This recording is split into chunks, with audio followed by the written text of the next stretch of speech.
try and put in doubles, you're going to be in trouble. You're going to get a compiler error and it's not going to work. Now we're going to head over to Visual Studio Code and actually play with these things. Here we are in our working directory. The current chapter is pointers. The current lecture is declaring and using pointers. We're going to grab our template files and put them in place. So put them in our project here. And we're going to open this in Visual Studio Code. The first thing we're going to see is how we can declare and initialize pointers. And we're going to use a pointer to int as a first example. We're going to set up an int pointer and we say int star. We're going to give it a name. We're going to call this p number, and you can leave it like this uninitialized.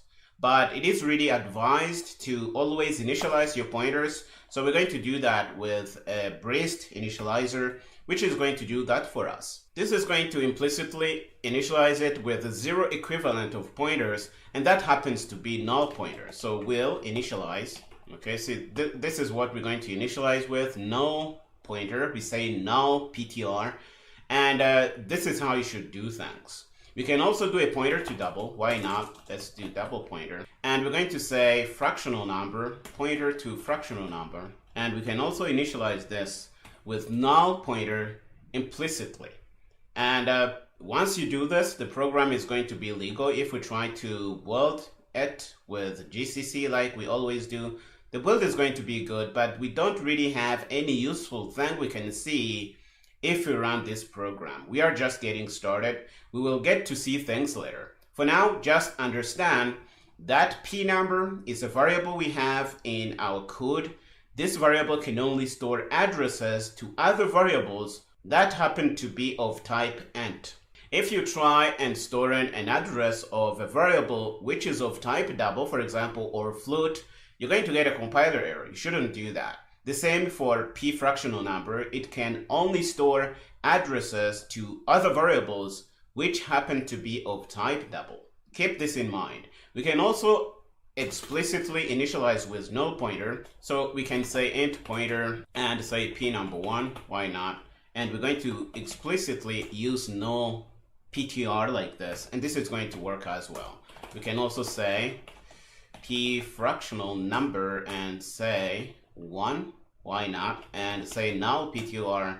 This is going to work. This is something you can do. You're going to see that if we compile this, the compiler is going to be happy with this. The build is good. Okay, now you know how you can declare and initialize your pointers. Now we want to see that pointers to different variables are actually of the same size on whatever system you are working on. It's not consistent across operating systems or even systems, but it is guaranteed to be of the same size on the same machine. I am going to go down and put in a piece of code that is going to show us all these things on the console. And I am going to click on this file icon here and give ourselves some breathing room so that we can see the entire thing here. If you look here, we are printing the size of int. We know that this is going to be a 4. Size of double, this is going to be an 8 on our system here, but we don't know what the size of a double pointer is or the size of an int pointer. And we're going to see that in a minute. Here you see that we are also using the pointer variables immediately. This is something you can do. You see that Visual Studio Code is not complaining. And we can go on top here and build with GCC. Let's do that.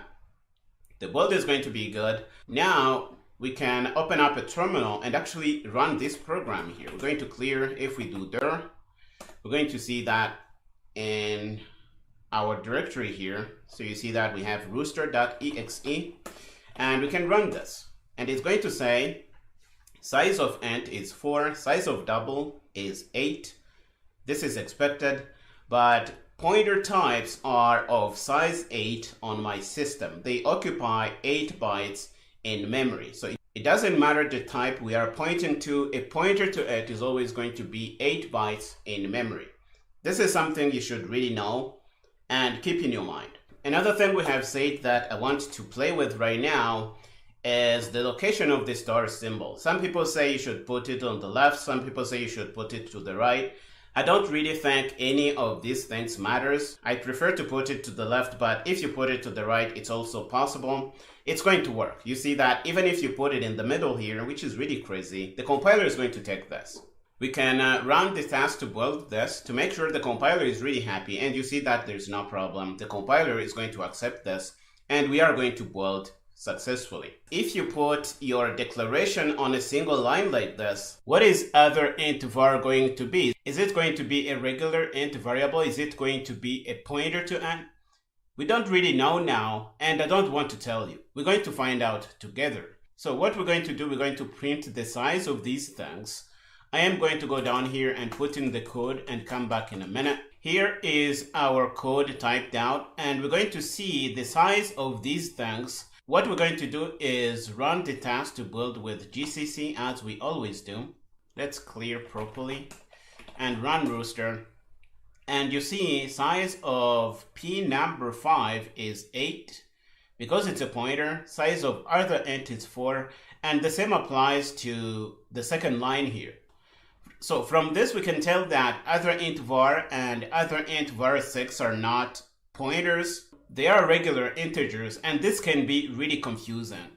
So to avoid this confusion, I would advise not to declare your thanks when you have pointers inside like this, because that's going to be really confusing. What you can do is put them on separate lines and do something like this. So here it is very clear that p number 7 is a pointer, other int var 7 is a regular int variable, and there is no room for confusion with this way of doing things. So make sure you put things on separate lines like this, and you're going to be fine. Now what I want you to see is that we can actually store data in our pointers. I mean valid data that is not null pointer. In this case, we're going to set up a variable, a regular int variable. It's going to store a 43 inside. And we're going to set up another pointer and initialize that with the address of this int variable. And this is going to work properly. What we can do now is print the int var. We're going to print it out. If we try to print the pointer, we're going to get the address of this int var in memory. And this is something you need to see with your eyes. This is the first time we are printing out an address that is stored in a pointer, and we're going to see that on the console here. What I am going to do before we build and run this, I am going to comment out everything we've done before because our console is now cluttered. So let's come and comment out everything. And let's go down again. Now if we print, we're going to see these two statements, and that's going to be easier to follow on the console here. The build is good, so we are cool. Let's run Rooster. And the var is 43, and its address in memory is this number here. It is in hexadecimal. So this is the address in memory, and we can print that out and see what it is. Okay, so this is really cool, but we can also change what is stored in our pointer here. For example, we can set up another variable, call it int var1, and change pint, which is a pointer, to contain the address of this new variable. And we can do that. Now, if we print pint, we're going to see that it contains a different address, and we can do that. So let's build with GCC again. We're going to go down and clear and run Rooster, and we're going to see that now we have a different address. The one we had ended in DE4, now we end in DE0. These are different addresses, and we are storing different things in our pointer. This is really cool. You can do something like this. And the next thing we want to see now is that we can't cross-assign between pointers of different types. And what I mean here is that, for example, if we have two variables here, one is a pointer to int, it is initialized with null pointer, and we have another variable which is a double var, it's going to be of type double, and we can't do something like pint equals address of double var. You can't do something like this. If you do it, you're going to get a compiler error, and you see that we have squiggly lines in Visual Studio Code. This is a good indication that something might be wrong. If we open the Problems tab, we're going to say a value of double pointer cannot be assigned to an entity of type int pointer. So this is not something you can do. If you do this, you're going to get a compiler error. Be aware of this. Visual Studio Code has warned us enough, but we can also try and get a clear compiler error by building this with GCC, and we're going to get basically the same thing. You can't cross-assign between pointers of different types. We are trying to assign a double address into a pointer to int, and this is not going to work. So let's comment this out because we don't want this compiler error. Now you know this.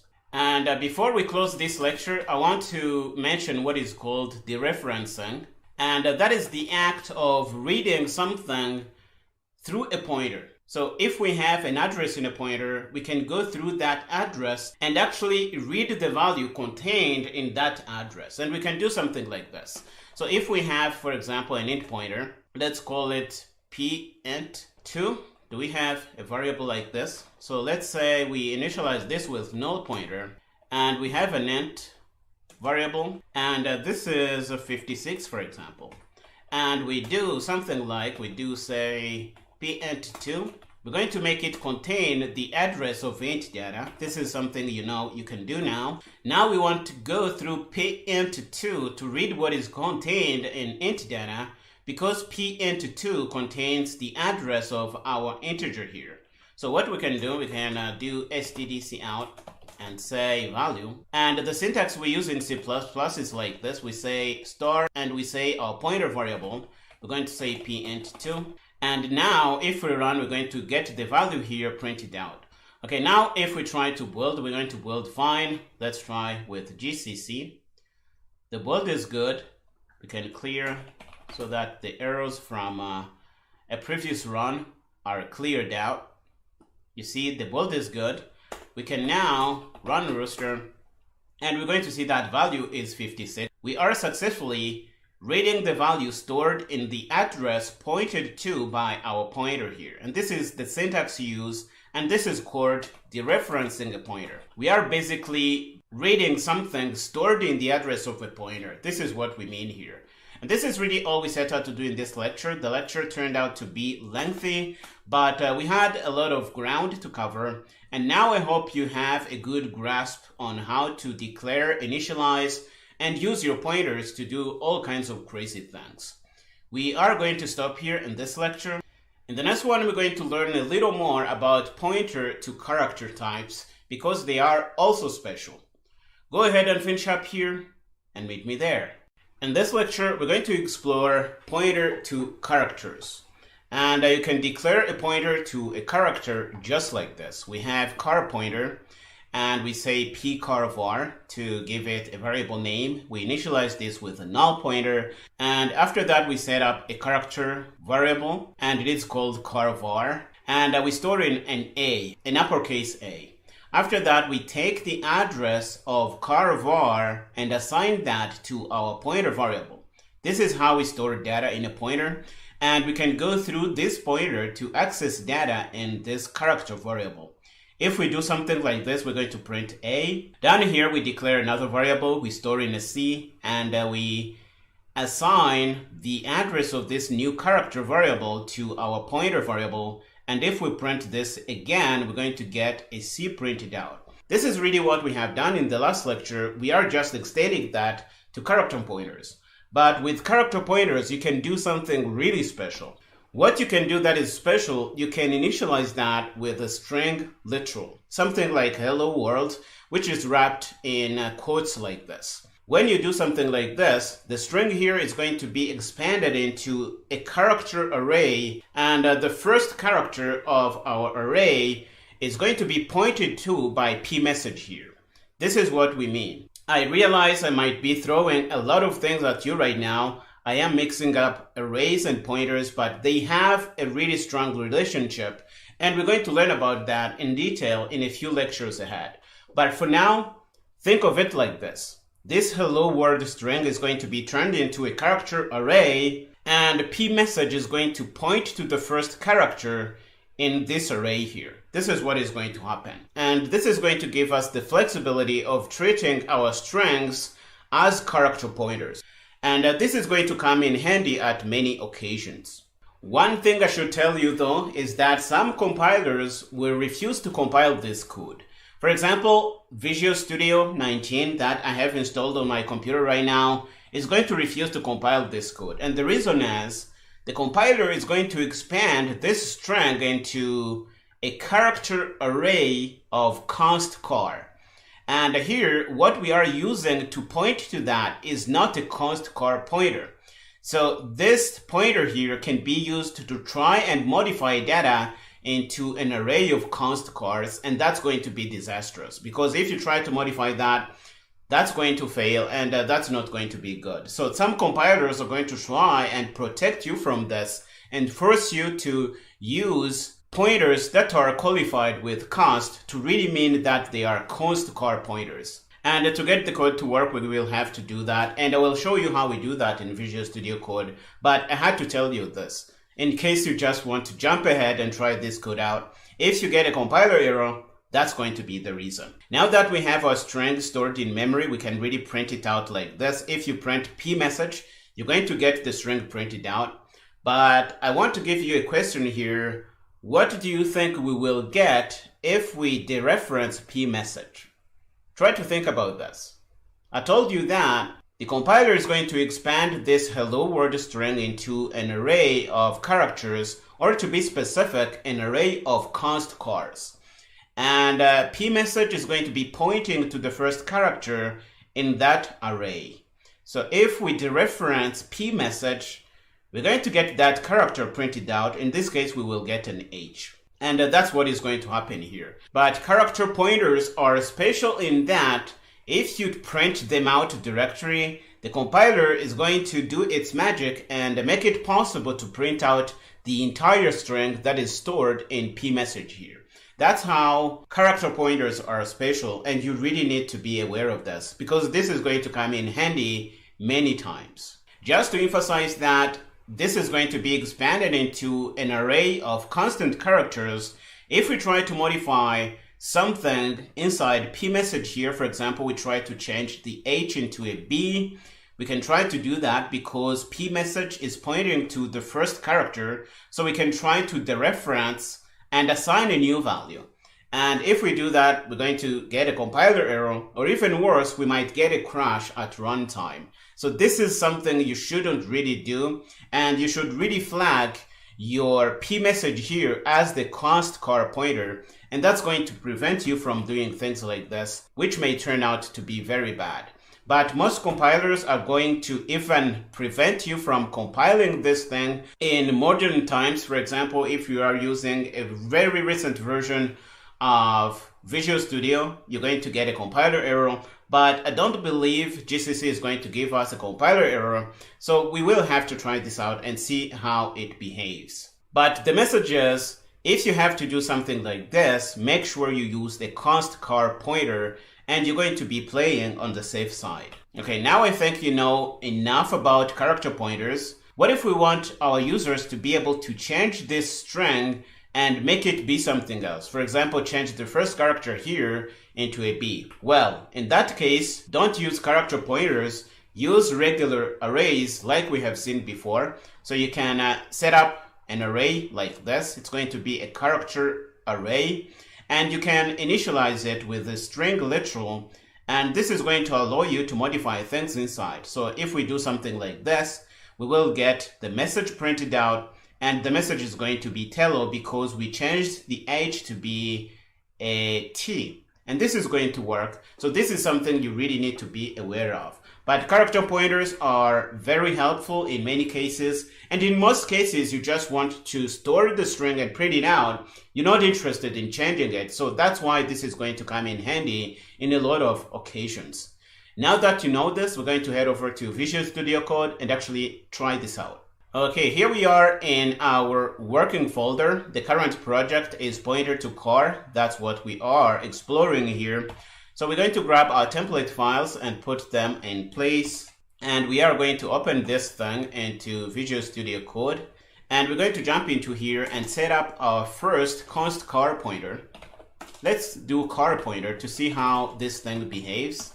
We're going to call this message, and we're going to initialize this with our trusty message here, hello world. Okay, once you do something like this, your string is going to be referred to by message. Let's try and compile this and see that GCC is happy. We can compile with GCC, and it's going to tell us we can't really do that. And this is really good. Forbids converting a string to constant car pointer. So what we are doing really is making an array of const characters and refer to it as a car pointer. And this is not going to work. This is a good thing. So you can't really do this, and this is a good thing. And let's try and see if Visual Studio can actually do this. We're going to build with MSVC. In this case, let's delete Lustre. Before we do that, we can right click to it and say delete. Let's click to it first. Make sure it is selected and hit delete to remove it. Move to recycle bin in this case. Now we're going to clear here. Let's bring up our terminal again. And we're going to clear. And we're going to build with GCC. We're going to choose the MSVC compiler. If we're trying to build this, build finished with errors, and the error is going to be basically the same thing. This line here won't work. What we can do is make this const and make it super clear. That message here is going to point to an array of const car. If we try to build again, I think we're going to be good now. So let's try and do that. We're going to build with MSVC this time, and build finished successfully. Now this is really cool, and we can print this out. We can say stdc out message, and we're going to say message, and this is going to work.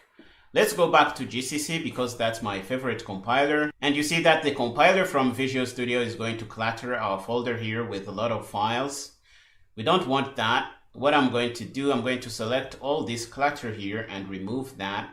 And I'm going to hit delete with a right click, and it's going to go away. We're going to go back to GCC and use it and build with GCC.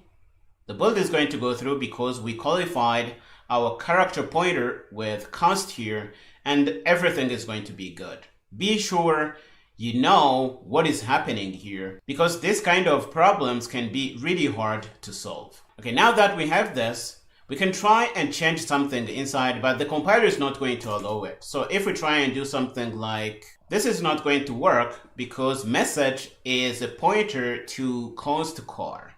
And we can't go through this pointer to modify something. So we're going to get a compiler error. This is something you should know, but we can dereference this pointer and print something that is inside.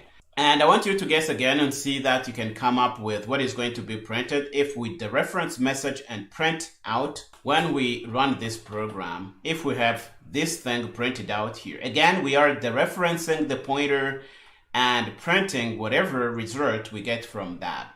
Remember that this string literal is going to be turned into an array of const cars, and the first element of that array is going to be pointed to by this message car pointer here.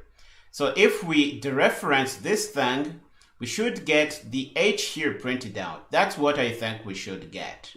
Let's try and build with GCC, of course. The build is going to be good. Let's clear and run Rooster.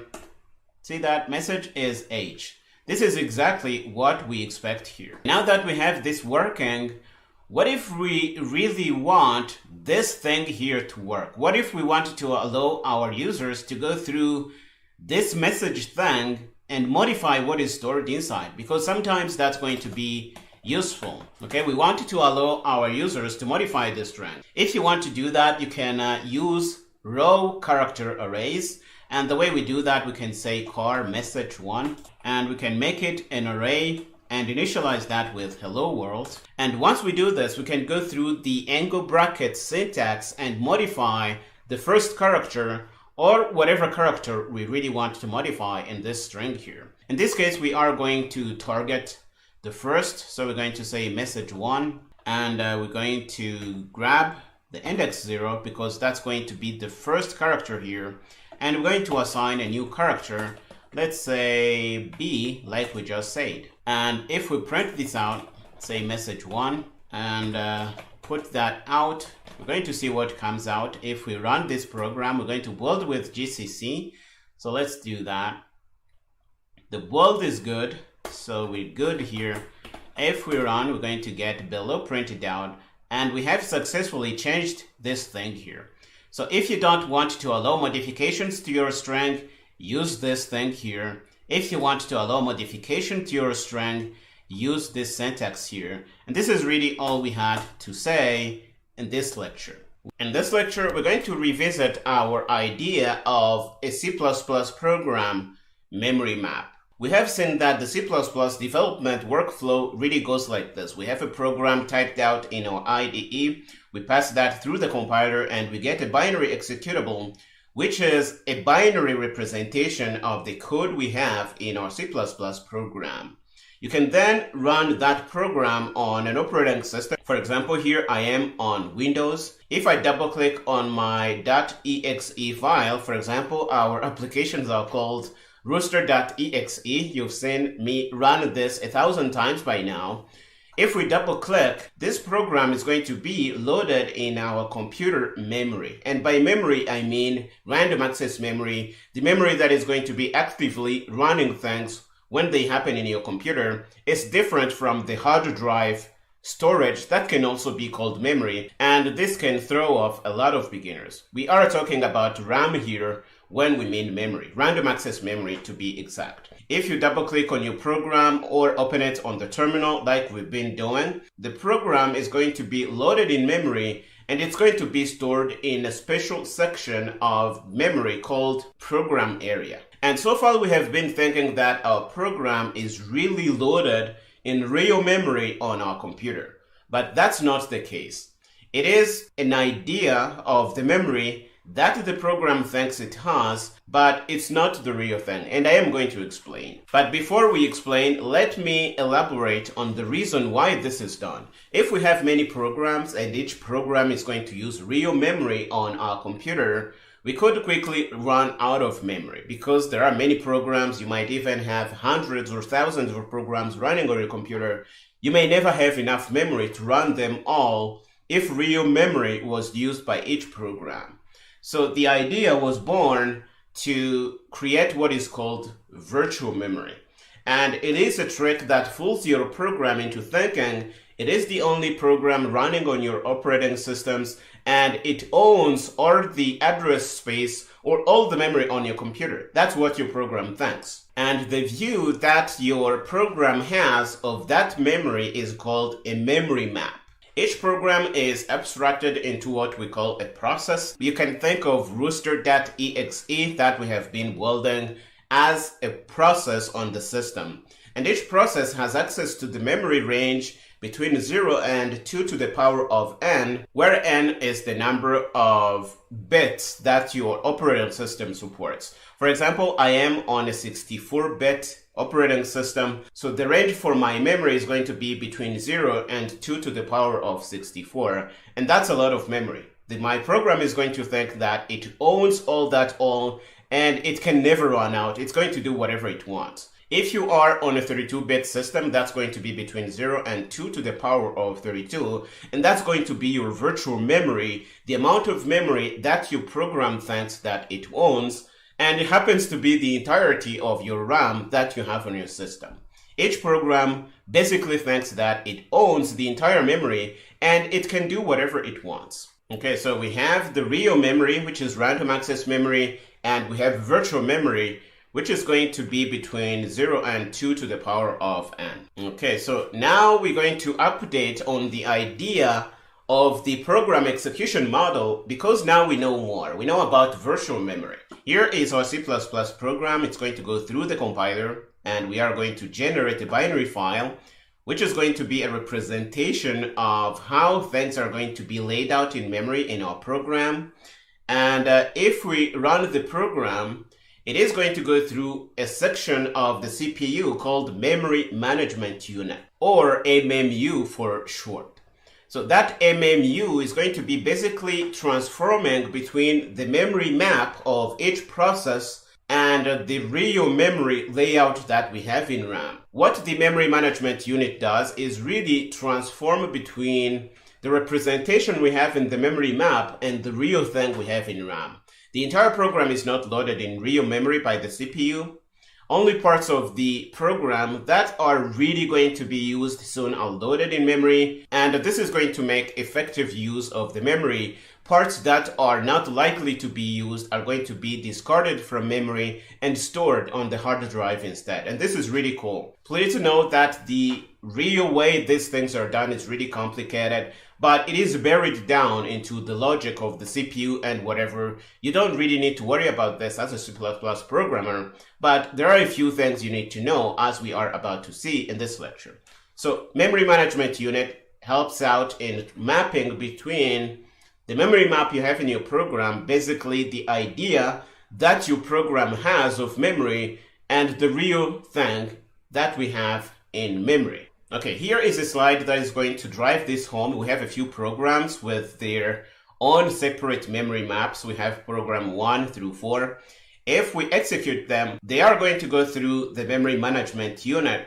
And the memory management unit is going to assign them sections on the real RAM that we have in our computer. And they are going to be using that section on the real random access memory that we have on our computer. The thing is, your program is going to really think it owns the entire thing. But it's not. It's just going to be using a part of it. And the memory management unit is going to be transforming between the idea that your program has and the real memory that we have on our computer. And the memory map is a standard format that is defined by the operating system. This is why, for example, you can't take an executable that was set up on Windows and directly run it on Linux. This is an operating system thing. The memory map, or the structure of your program, is defined by the operating system that is going to be running that program. So all program written for an operating system must conform to the memory map that is defined by that operating system. So all programs on Windows, if you had a way to go in and look at the memory map, they are going to be pretty similar. So we have been talking about the memory map, but what does it look like? Well, here is a slide that is going to try and clear that out. So we're going to have a bunch of memory locations from 0 all the way to 2 to the power of n. And the memory map is really divided into a lot of parts. For example, we have the text section, we have the data section, we have the heap, stack, and system. And this is one view you can have on this. There are a few different versions of this slide that you're going to see on the internet. But what is really important is stack and heap for our purposes here. Stack is what is going to store our local variables. Think the A that we have here in main, B, C, things we had inside functions. Those things are stored inside the stack section of our memory map. Besides the stack, we also have the heap, which is going to be the location where we get additional memory we can use to make things better for our program. We also have the text section, which is going to load the actual binary of our program so that the CPU can execute it. But we're not going to worry too much about this section in this course because it is out of scope for what we are trying to do here. We are going to focus on stack and heap because heap is actually going to be very important from the next lecture when we start talking about dynamic memory. Heap is going to be additional memory that you can use in your program if you run out of stack memory. And we're going to see a few other reasons why you might want to use this as we progress in this chapter. So our memory map is going to have a lot of parts, but the parts that we really care about in this course are stack and heap. This is really all we set out to do in this lecture. I hope you have a better idea of the memory map and how this really works. We introduced another view that you can have on how your C++ program is executed, and I hope you have a better idea of the memory system. And we are going to start and see how you can work with dynamic memory allocation, which is going to really use the heap starting in the next lecture. Go ahead and finish up here and meet me there. In this lecture, we're going to start and learn about dynamic memory allocation. And this is a technique we can use to start using heap storage that we have in the memory map of our C++ program. We can use that to get additional memory we can use and do stuff if stack memory isn't enough for our purposes. This is how we have been using pointers so far. For example, we have a variable, we set up a pointer, and we store the address of the variable n. So we can go ahead and use this pointer to manipulate the variable or do all kinds of crazy things. If you go down here, we have a pointer p number 1, and we have a number 1 variable, and we can store the address of number 1 into this pointer. It's really the same thing like we have on top here, but the pointer is not initialized at declaration here, and you have to make sure you put in valid data. And one thing I haven't really stressed enough is that it is really bad to try and use a pointer that is not initialized.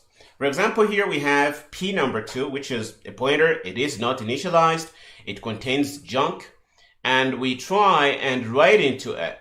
Okay, so try to think about what we really are doing here. This is a pointer that we have set up. We haven't really initialized that. So it's going to contain whatever address is possible. It can contain an address that is used by another program. It may contain an address that is being used by the operating system. It's not your address to mess with.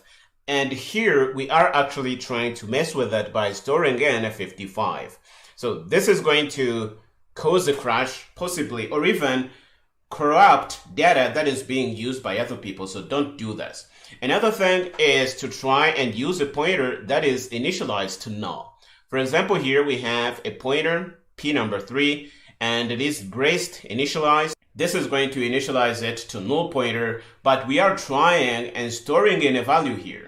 So this is also going to be bad. It's not guaranteed what you're going to get. Actually, C++ doesn't give you any guarantees. This is called undefined behavior. So you're going to get a crash, and don't do it.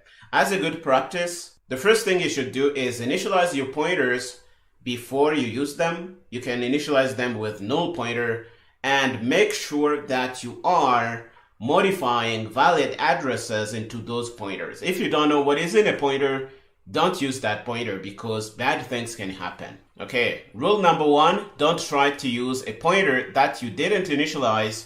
Rule number 2, don't try to work with a pointer that is pointing to null PTR. That's going to give you bad things you don't want to really deal with. Okay, so far we have been using memory that lives on the stack section of our memory map. We were using variables that we have declared in the main function. We were using variables that we have declared inside some functions. And that's all stuff that live on the stack. Now we want to see how we can use the heap. Okay, let's take a closer look at our memory map. We have the stack, we have the heap, and the differences between these two guys are laid out here. The stack memory is finite, so you don't have infinite memory. But the same is true for the heap, but heap is additional memory that you can use if you don't want to run out of stack memory. For stack memory, the developer isn't in full control of the memory lifetime. So if you declare something on the stack, for example, if you say int var1 and you initialize that to 23, you don't control when that variable is wiped out of memory. The variable is going to be killed when the scope in which it was declared is going to run out. And you, the developer, don't really say when the variable dies. And sometimes you really want to control when your variable dies. So this is a limitation we have with the stack memory. Okay, so for stack memory, lifetime is controlled by the scope mechanism. We just said that.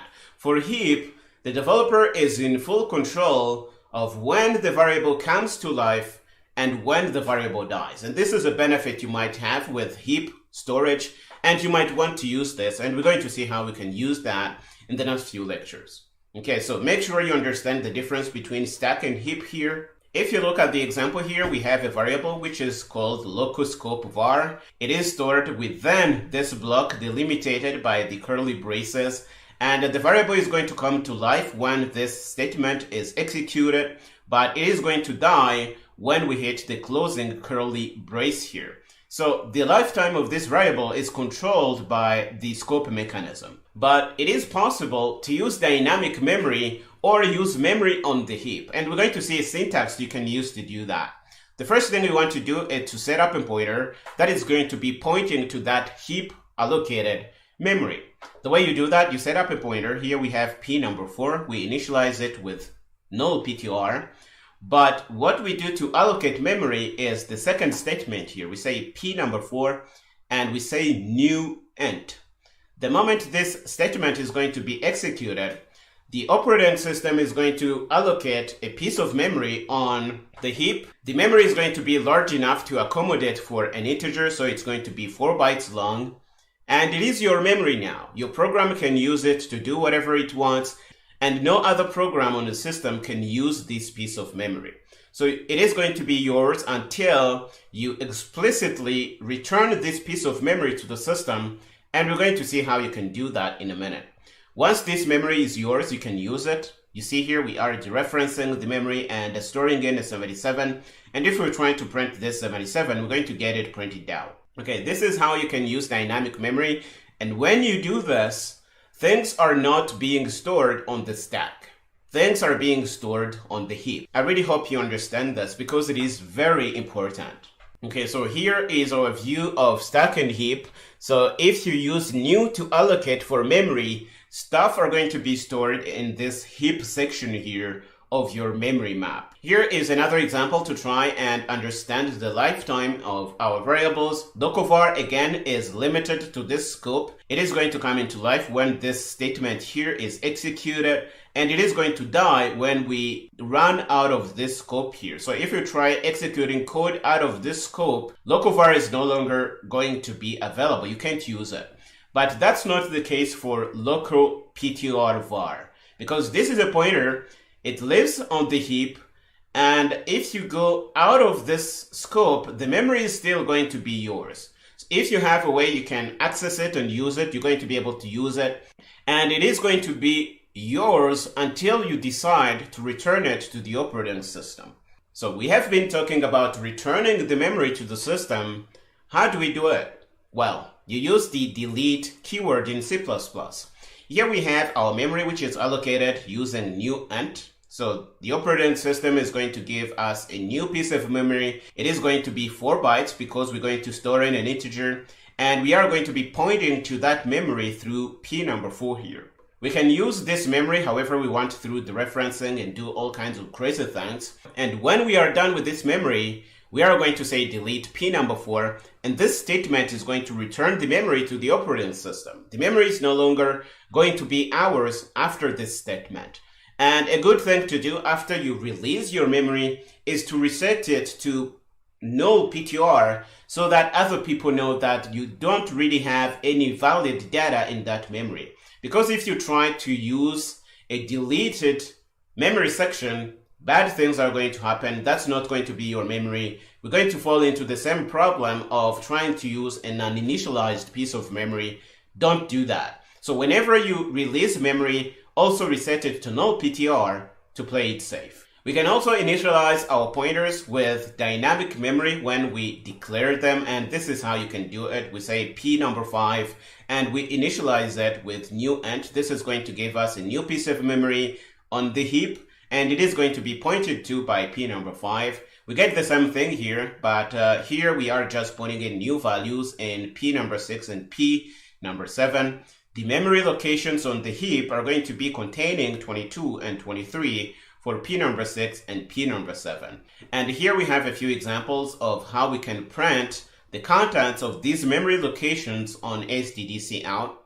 And after you are done using your heap memory, you're going to release it using the delete keyword, and you are going to reset that to null PTR to really play it safe. This is how you should use dynamic memory allocated on the heap. Another thing you should know is that it is really bad to call delete twice on a pointer.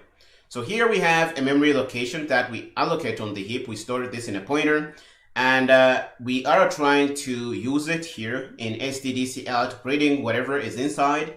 And if we delete it for the first time, that's going to be cool. It is going to be returned to the system. But if you try to delete it for the second time, you're going to get a crash. Don't do this. This is really bad. Okay, now that we have a slightly clear idea about pointers and dynamic memory allocation, I think it is time we went to Visual Studio Code and actually played with a few of these concepts. Here we are in our working directory. The current project is dynamic memory allocation.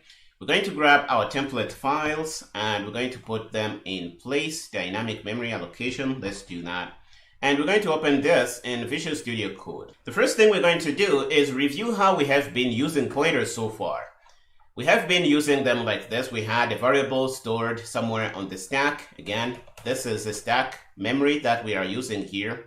And we stored addresses of some variables in our pointers, something like this. And we could go through the pointer to manipulate that memory location. For example, we can print the address of that memory. We can even dereference and print the value in here by doing something like we do here. And we are not printing here. So let's say that and say P number. We can do something like this. And we have been doing this quite a lot so far. We can also have a piece of memory that is uninitialized, and we store the address of some variable in that piece of memory, and we can do the same thing. For example, if we print P number 1, we're going to get the value 12 printed out here. And we could run this, so let's try and do that. We're going to bring up a terminal first and close this pane so that we have some breathing room. And we are going to build with GCC like we always do. We're going to build successfully, we're going to clear and run Rooster. And we're going to see that we have these things printed out here. The variable we have in here is 22, so we're going to get that if we print the variable directly. If we print pointer, we're going to get the address printed out. We can also go through the address of operator to print the address of this variable here. But we can also print our value through dereferencing our pointer, and we can get access to it here. Down here we have a pointer that is not initialized, so it will contain a junk address that you shouldn't really use. But we're not going to do that because we're going to store in the address of number 1 here, and we can manipulate the value here through the pointer using the dereference operator here. And if we print this P number 1, we're going to get 12 printed out. This is pretty cool. Okay, so this is how we have been using pointers so far. Let's comment this out because we're going to see some other things. Okay, before we really look at how dynamic memory works, we are going to show you a few bad things you need to be aware of. So let's put in a piece of code for us to play with. And here we are saying that writing into uninitialized memory is really bad. So here we have a pointer. It is uninitialized, and we are trying and directly write into it through dereferencing. And this is going to be bad. You see that Visual Studio Code is not complaining. It thinks that we know what we are doing here, and it's not going to warn us. But this pointer could really be pointing anywhere, including operating system specific memory. And here you may be trying to modify things that your operating system is going to need. So clearly, the operating system is not going to be happy about this, and bad things can happen to this program. So now we have this memory location. We're going to try and write into it, and we're going to see what happens if we run this program. For now, let's try and take this little section here and comment it out. And we want to see what happens on the program here, the code here that we might want to run. Let's try and build it with GCC. We're going to run the task to do that. The build is going to be good. You see that we don't even get a compiler error. And if we're trying to run Rooster, you see that the program is going to try and run, the operating system is going to say, this guy doesn't know what they are doing, and I am going to close them. You see that it's not even running this statement here. Let's go on top here and put in an stdc out statement so that we can really see where this program is failing. Let's say that stdc out writing in the 55. Okay, so this is what we have. We have a few statements added in, and we want to see if we actually get to run these two things to see where the program is actually failing. We are going to build it again with GCC, and we are going to clear and run Rooster. You see that it's going to say writing in a 55, but this statement here is going to fail because we are trying to write into memory that is not ours, and the operating system is going to stop us. So our program is crashing, and it is terminating before it even runs the things that are down here. Hopefully you can see how bad this is. You have designed your program to do things, but it is going to stop without having done any of the other things that you have designed below.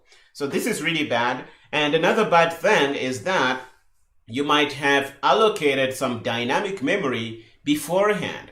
and your program is going to end before it even releases that memory properly and returns that to the operating system. So this is bad. You don't want crashes in your programs, and don't ever try and use and dereference memory that you haven't initialized. This is one bad thing. We're going to comment this out. I hope you really know how bad this is. And we're going to go down again and uncomment what we had done here. And it's going to be another bad thing because we are trying to write into memory initialized to null PTR. Okay, here we have a pointer. This is called P number 3, and it is initialized with null PTR. You can think of PTR as an address that says, I don't have any valid thing in me, don't use me. That's what null PTR is saying. So we have the pointer initialized to PTR, but we are trying to store something in here. And you can imagine how bad this is. This is memory that isn't really valid. The memory itself is saying, I don't contain anything valid, don't try to use me. And if you try to use it, bad things are going to happen.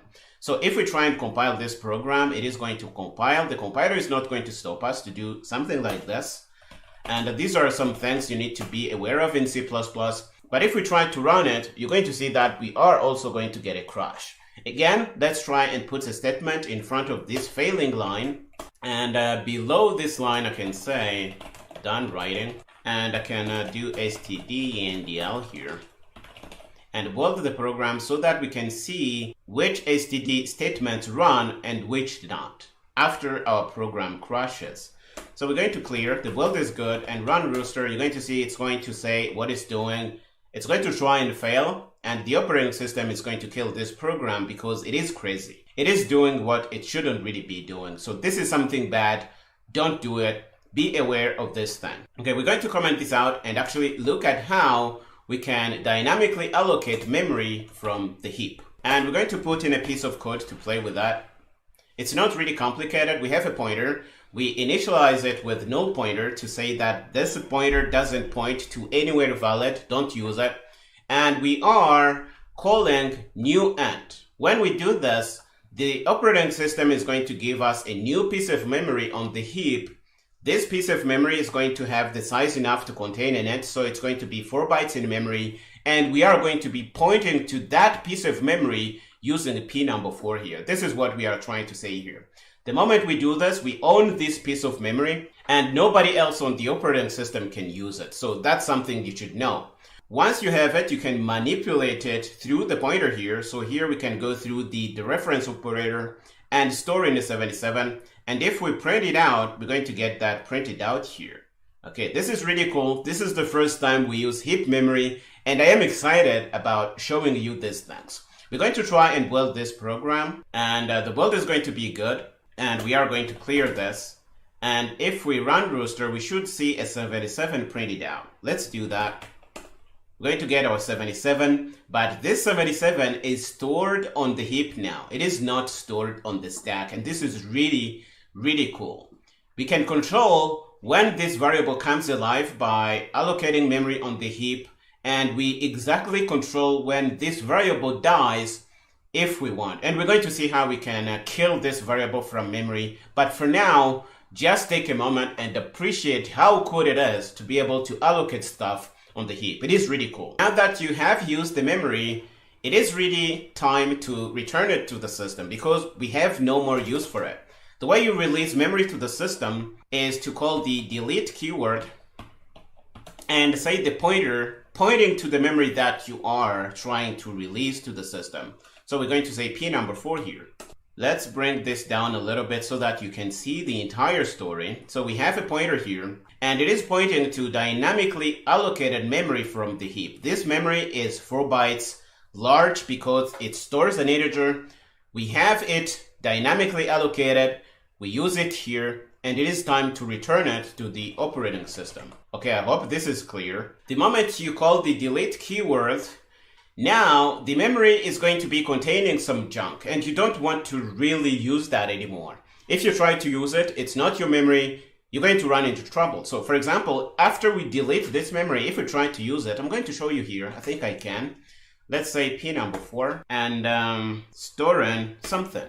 Notice that we are using the dereference operator, and let's try and put in a 45. Why not?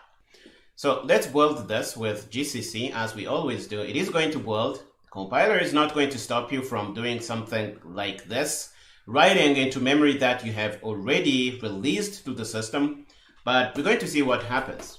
So run Rooster, and it is going to say done writing, but you see that the program has really crashed.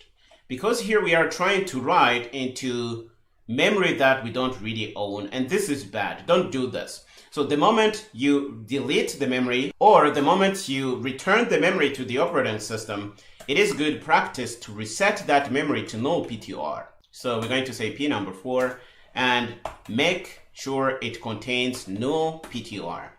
At least when we do this, other people have a chance to check and see that that's valid memory before they use it. That's the use of resetting your memory here. So this is something you should do.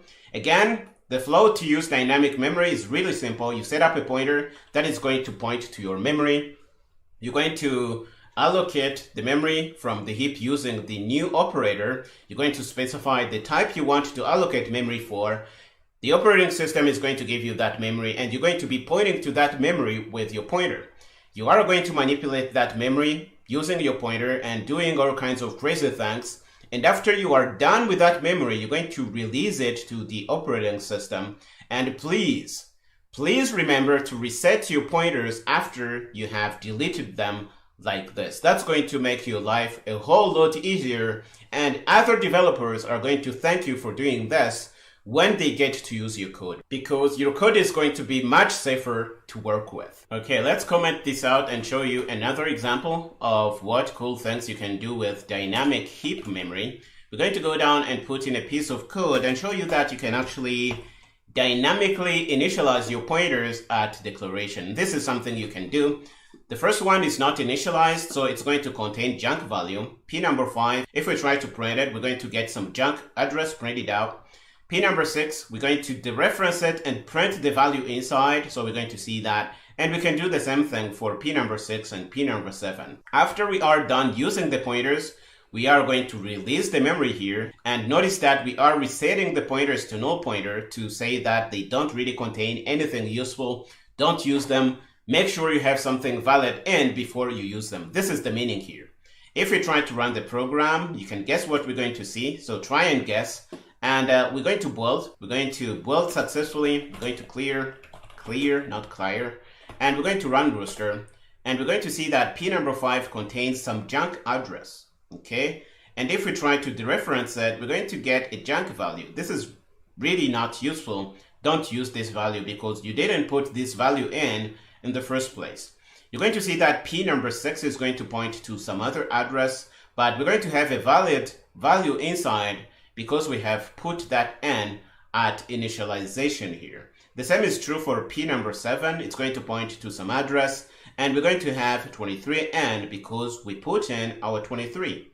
This is how you really use these pointers. Another thing I want you to know is that even if we have called, delete, and reset these pointers, they are still available for use in our program. So if we want, we can reuse these pointers. So for example, P number 5, we can take it and use it to allocate new memory. So we can say new int and store in 81. Why not?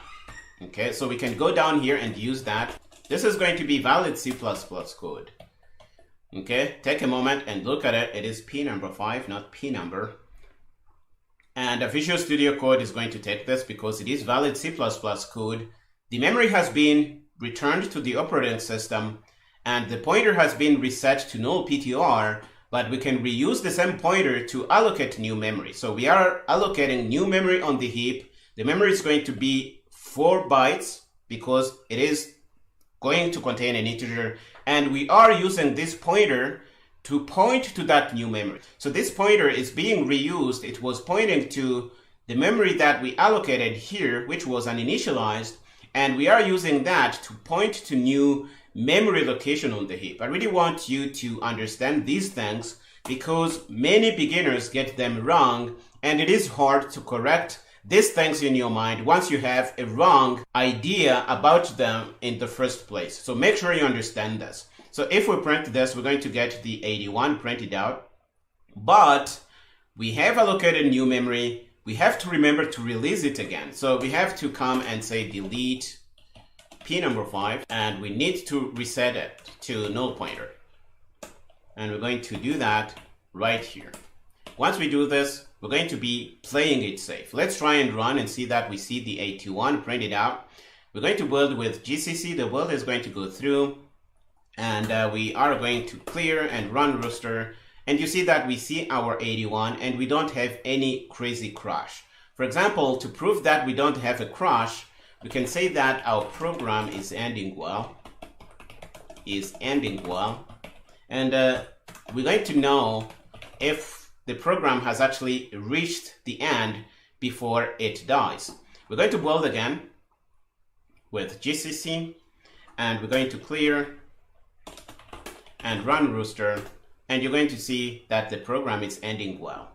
The other thing I want you to see is that it is really bad to call delete twice on a pointer. Again, it is really bad to call delete twice on a pointer. Don't do that. Okay, we're going to see an example of that here. So we're going to allocate new memory using p number 5. Why not? So we're going to say p number 5, and we're going to say new int. We're going to allocate new memory on the heap, and we're going to store in a 99 in that memory. We can print out the 99, so we're going to say, and after we are done using this memory, we are a good C++ citizen, so we're going to call delete and say p number 5. Okay, this is good. It is going to work. If we build and run, we're going to get what we expect. We should get a 99 printed out last in our program before it ends. And we see that printed out here. Program ending well. This is really cool. But if we try to call delete twice and say p number 5 again and try to build, you see that the compiler is not going to stop us because it thinks we know what we are doing. So this is something you need to be aware of in C++.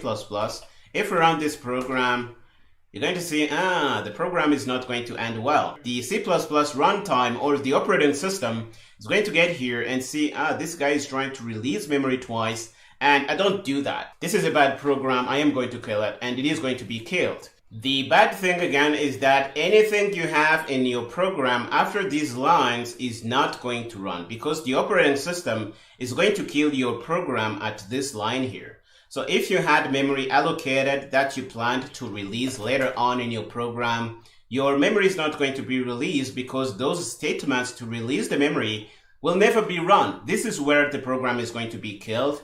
The operating system is going to see that you are a rogue program, and it is going to kill the program. So don't delete your memory twice. This is something you should really watch out for. And you might think, I know this. Why would I call delete twice in a single line here? Well, you may not do it like this, but your program might have multiple files where you have pointers pointing to the same memory. And if you try to delete that memory twice, you're going to get this error, and this is really good. So watch out for these kinds of things, and we're going to see different ways you can use to really make sure you are doing things right in C++. This is really all we set out to do in this lecture, giving you first-hand practice on how to do dynamic memory allocation. I hope you found this useful. We are going to stop here in this lecture. In the next one, we're going to learn about dangling pointers. Go ahead and finish up here and meet me there. In this lecture, we're going to focus on dangling pointers and show you how they can be bad. A dangling pointer is a pointer that is pointing to a valid address, and we have seen a few examples of this already. But in this lecture, we're going to focus on that and show you common solutions we can apply to these problems here. And dangling pointers are really bad. They are going to lead your programs to undefined behavior, and we have seen that that can crash your program many times. There are three kinds of dangling pointers we're going to look at in this lecture. The first one is a pointer that is not initialized. The second one is a deleted pointer. And the third case may come if you have multiple pointers pointing to the same memory location. And let's look at these cases one by one. Here we have an example of a pointer that is not properly initialized. This is p number 5. It is a pointer to int. And it is not initialized, doesn't really point anywhere, and it is going to contain junk address. If we try to dereference it, we're going to get bad things to happen because we don't really know which address is stored in there, and putting something in there might lead to a crash. So this is something you need to watch out for. The second kind of dangling pointer that can really lead you to bad places is a deleted pointer. Here is a pointer, p number 1. It is initialized with dynamic memory and we can use it. For example, here we are dereferencing the pointer and printing the value inside and deleting the pointer. After we delete the pointer, don't really use it before you properly initialize it with some kind of memory. If we try to do that, this is going to be undefined behavior and your program might crash. So make sure you don't do something like this. Another case is if you have multiple pointers pointing to the same address. And here is a simple example to drive the point home. We have pointer 3, which is pointing to dynamic memory here. We are using new int in our braced initializer, and we are putting value 83 in that pointer location. And here we set up another pointer, p number 4, and we initialize that with another pointer. And if we print these things out, we're going to get that they contain the same address and they contain the same value. We're going to see that.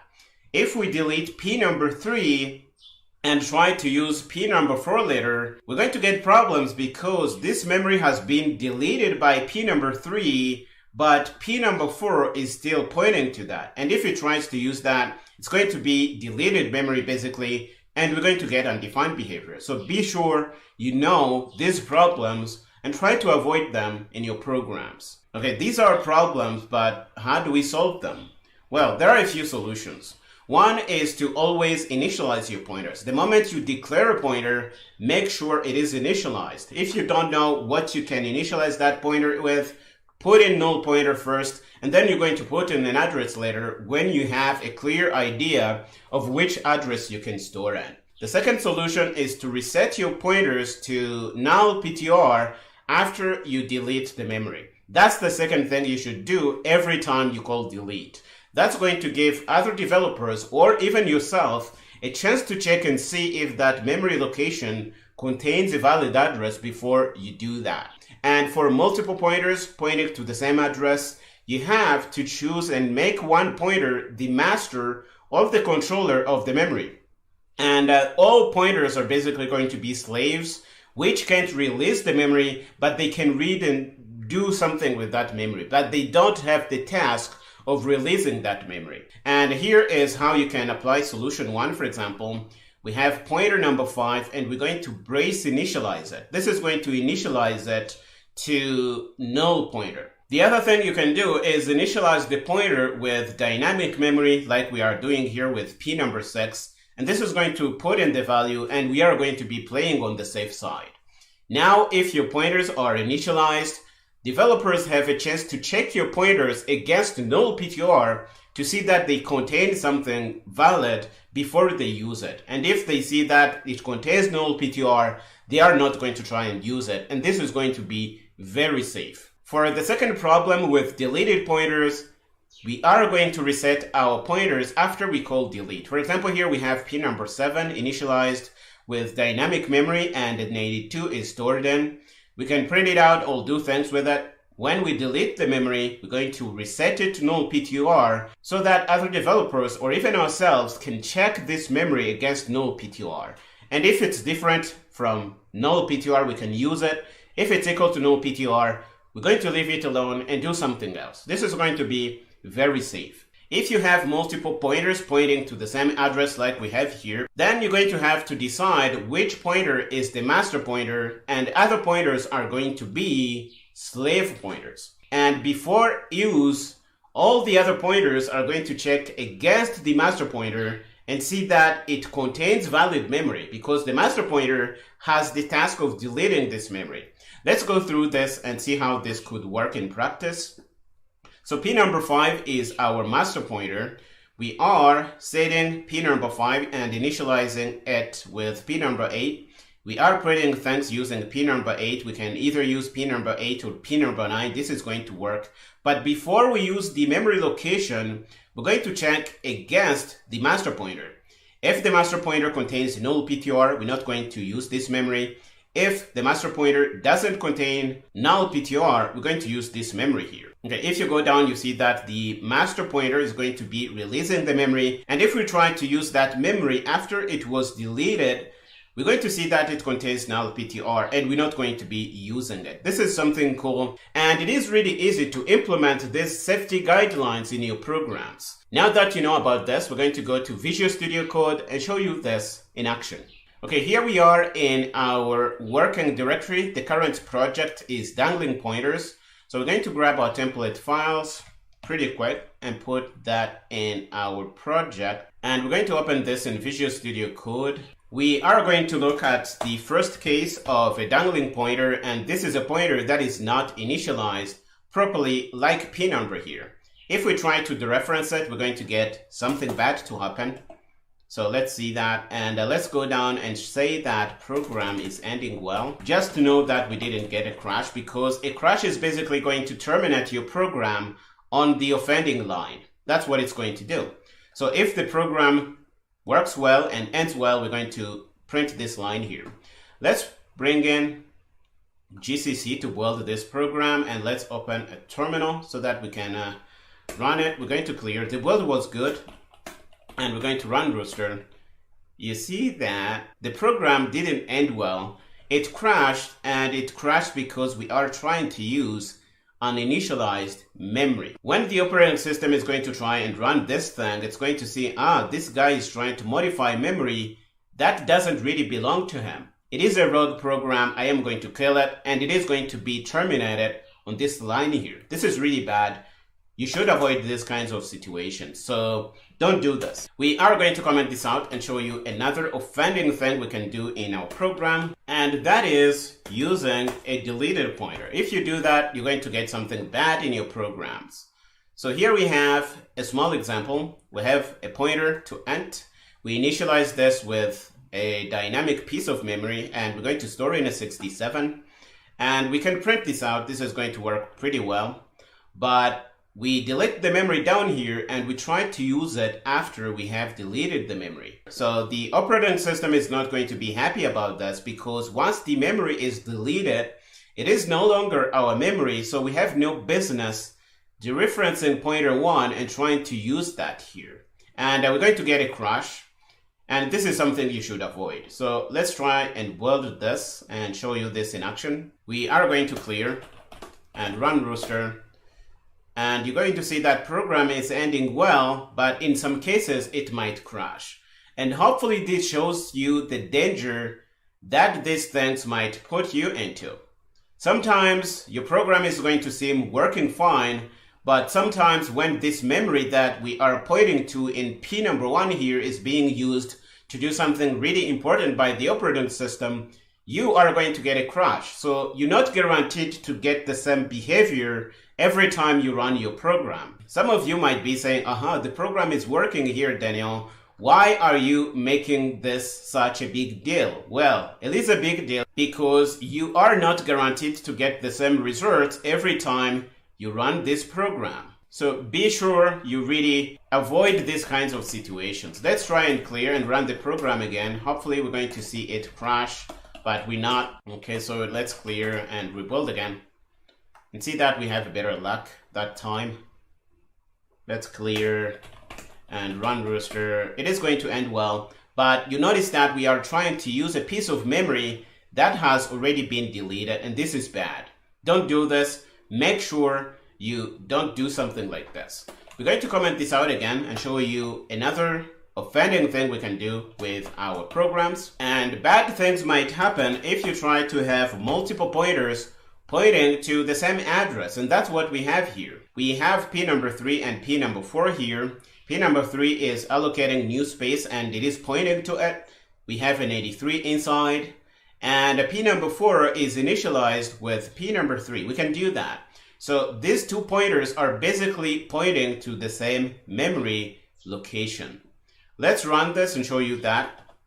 We're going to comment out this delete statement here and run the program first to really prove that they are pointing to the same addresses and they contain the same values. Let's build and run. We're going to use GCC for that. and we're going to clear and run rooster, and you see that P number 3, the address is this, and it contains an 83. P number 4 contains the same things.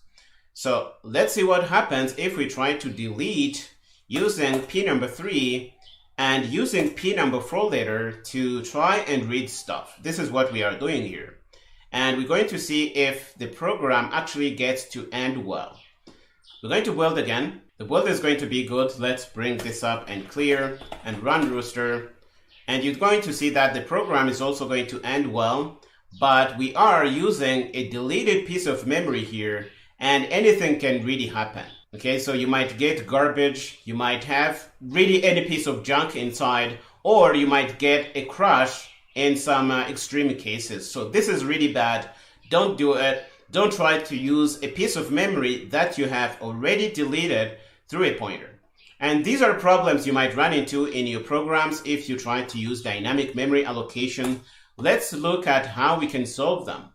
And the ultimate advice is to make sure you put a null PTR in a pointer if you don't know what that pointer is actually storing. Okay, let's go down and look at solution 1.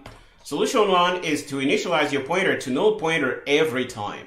If you don't have a value you can put in, use null PTR. That's what we are using here implicitly, but we can explicitly put that in because it is good. And before you use a pointer, you have to check and see if it doesn't contain null pointer. This is how we do it. If pointer 6 is different from null pointer, we're going to use it. If it is equal to null pointer, we're not going to use it. And we're going to be playing on the safe side. And you're going to see that the program is going to end well here. If we have a null PTR inside, we can say else here and say invalid address. Okay, and the user is going to know that they are trying to do something really bad. So let's try and check against P number 5. So let's go and store a null pointer in P number 6 to really try this out and show you that we're going to get this warning if we're trying to use it. And we're going to build with GCC, and we're going to clear and run rooster. You're going to see that invalid address, and the program is going to end well. And if we try to put this statement somewhere where we're not checking against null pointer, we are going to get a crash. So let's comment this out so that it's clear what it is we are running here. So if we run this, we're going to get a crash. We have seen that, but let's show this again and really highlight that we are solving the problem here. If we run rooster, the program is going to crash because we are trying to use an initialized memory. But if we try and check against null PTR, like we are doing here, let's do that. We're going to be playing on the safe side because it's going to tell us invalid address, and we're not going to get a crash, and the program is going to end well. This is really cool. So let's try and do that again. We're going to build. The build is going to be good. We can clear and run rooster, and the program is going to end well. Okay, so if we have a value inside, we're going to get that. So let's put that in and say new int and put in an 87, for example. It doesn't really matter what we put in. So we're going to build again. The build is going to be good, and we can run rooster, and you see that we are getting a value here if we are not storing null PTR in P number 6. And you can do the same checks against P number 5, but I think this is really enough. So this is one way you can avoid dangling pointers.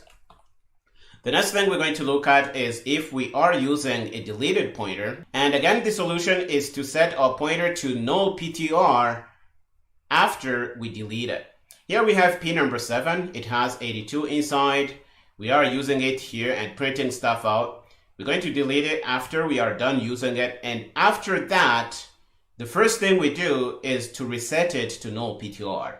When we do that, other people or even ourselves have a chance to check it against null PTR, and we're going to know that it doesn't contain anything useful for our program. And if we do something like this, we're not going to run into all these weird problems, and our program is going to have consistent behavior across different runs, and this is really cool.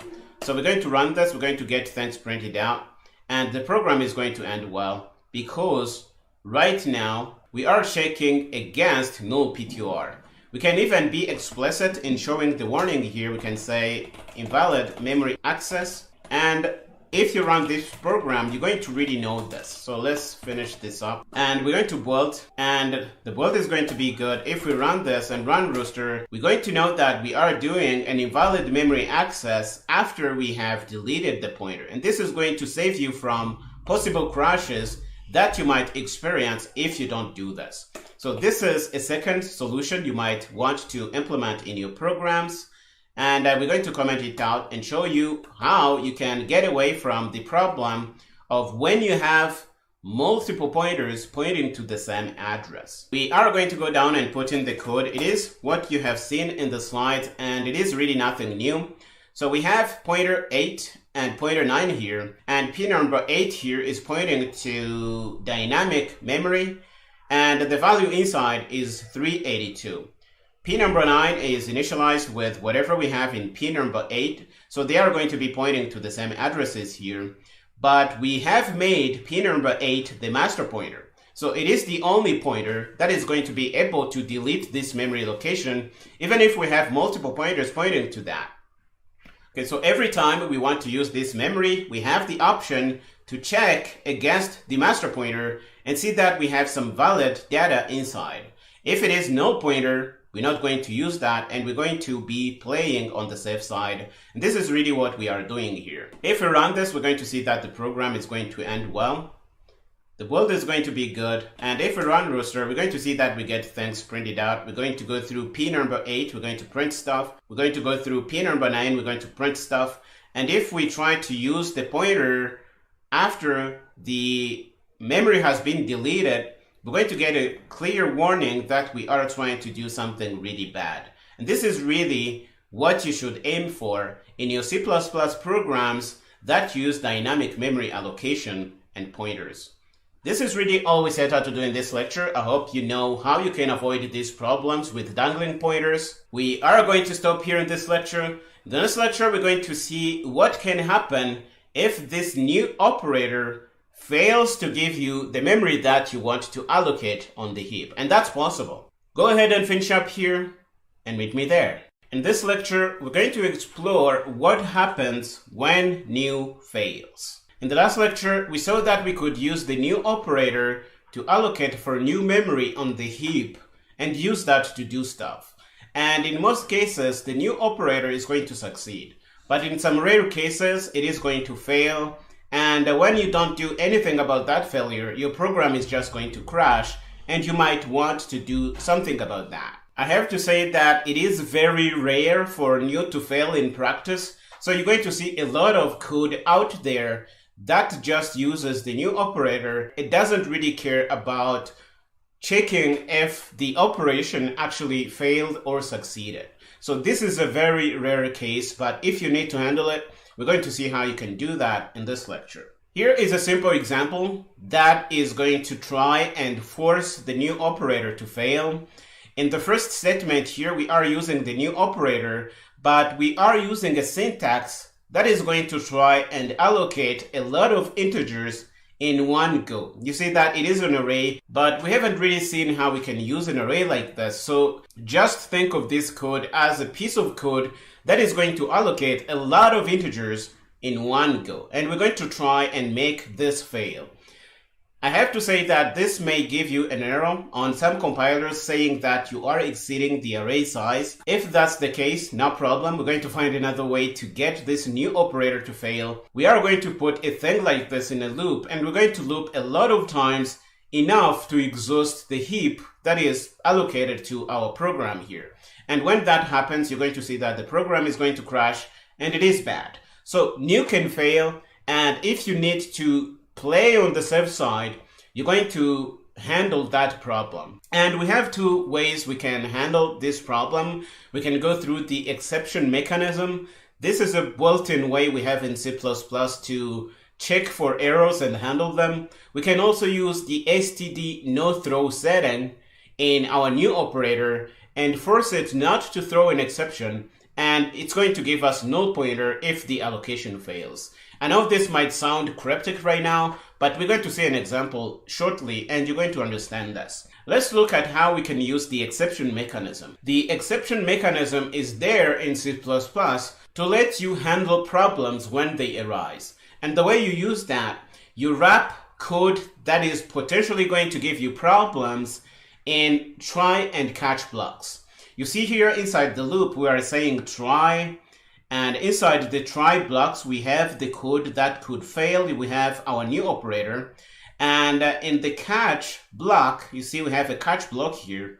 We're going to say that we have a problem and we have a way of catching the problem. And if you look at this thing we have in this parenthesis, after catch, we have an EX variable and we can ask it what kind of problem happened leading to this exception happening in our code. You can think of this like this.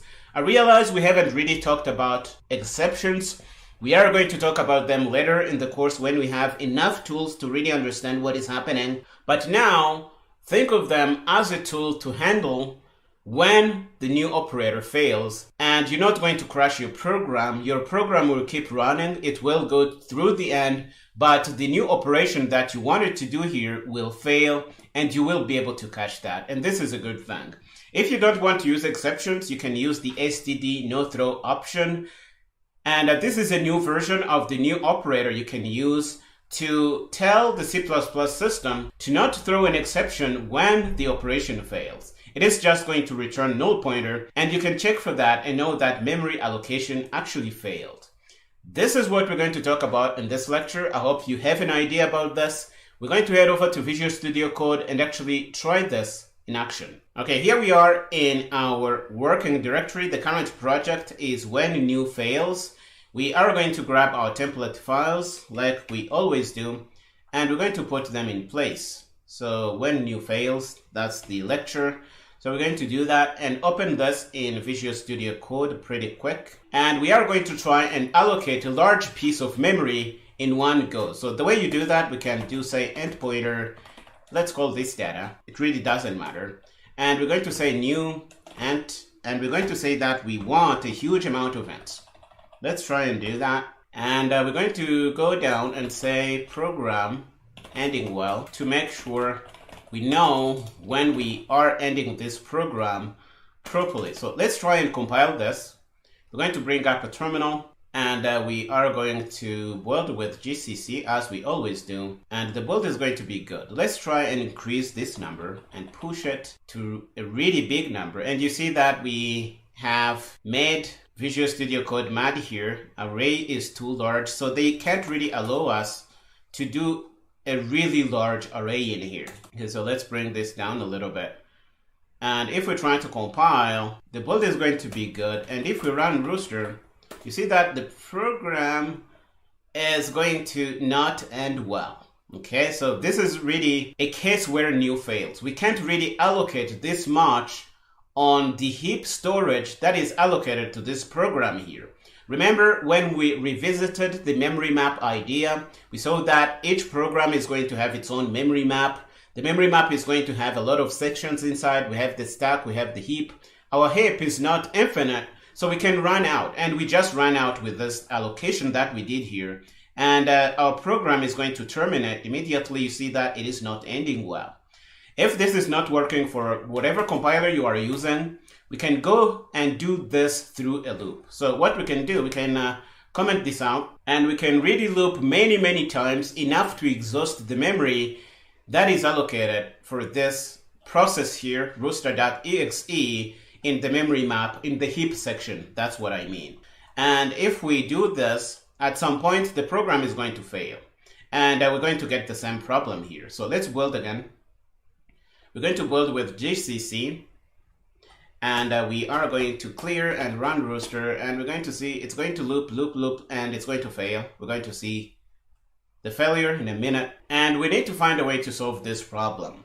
We have seen that we have two options. Let's comment this out and look at those solutions here. The first option is to go through the exception mechanism. We can also use the std no throw option. We're going to try the exception mechanism first, and what we do is wrap possibly offending code in try and catch blocks. And we're going to say try here and put a block, and we're going to say catch, and we're going to say std exception, and we're going to put an ampersand symbol here. Just use this like this, and we're going to get a chance to really explain these things when we have enough tools to understand this. For now, think of this as if I have code that is potentially going to fail, like the new operator here, I am going to put that in the try block. And if something goes wrong, we're going to get the error in the catch block. This is the way we do these things here. So for example, I can take my loop here and copy it and put that down below here. Okay. And I know that this line of code could fail. Okay. So I am going to wrap that inside try and catch blocks. So I am going to grab that and put that in my loop. Let's do that and align this a little bit. And we are going to take the potentially offensive code and put that in the try block. And when the operator here fails, something goes wrong, and we're going to catch the problem in the catch block. This is what we mean here. Again, we don't have enough tools to understand why we are doing this thing here. What is the meaning of this ampersand symbol? We're going to learn about that later in the course. But for now, we want to put together something good enough for this program not to crash like it was doing right here. Okay, we're going to catch the error and say something went wrong. And we're going to print out what actually went wrong. We're going to say ex, and we can call a function called what on this. And we can say std endl. Let's hide this pane here because we want to see clearly what is happening here.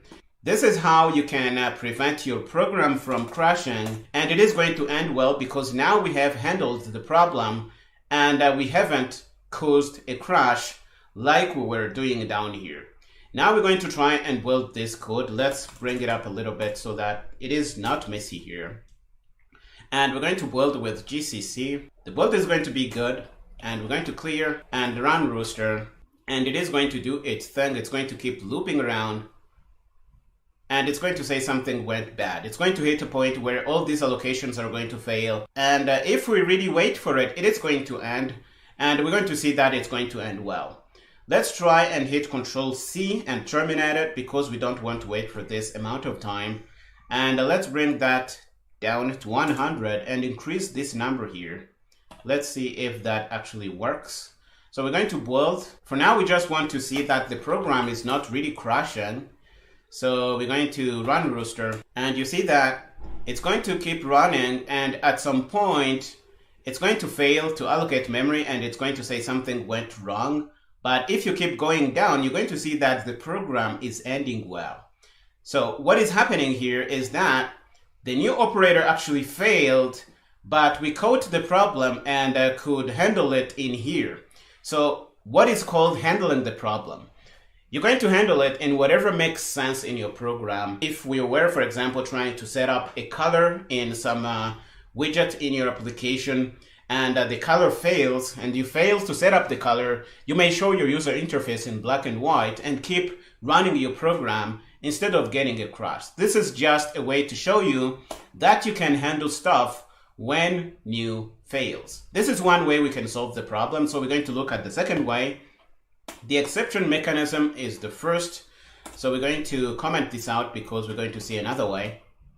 And let's do that. We can also use the std no-throw setting on our new operator when we are allocating for new memory.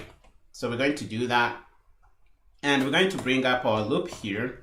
We're going to reuse that for this. Here we're not going to be using the exception mechanism, so we're going to do something like this, get rid of the try and catch block, but we're going to still be in our loop here. So what we can do is pass the new operator a parameter and say std no throw. And when we do this, if new fails, we are going to get null pointer stored in data here. So we can check this against null pointer. We can say f data is different from null pointer, and we can do whatever we want to do. We can do that and say stdcout data allocated, and we can try and compile this program. So what we're going to do is run this through our compiler, through GCC, and you're going to see that the build is going to be good. And you see that Visual Studio Code was giving us a squiggly line because it can't really understand this, but this is going to go through the compiler and it is going to work exactly how we expect. So let's try and run this program. We're going to ignore Visual Studio Code for now because the build was good. We could build with GCC and we saw that this was building successfully. So we can clear.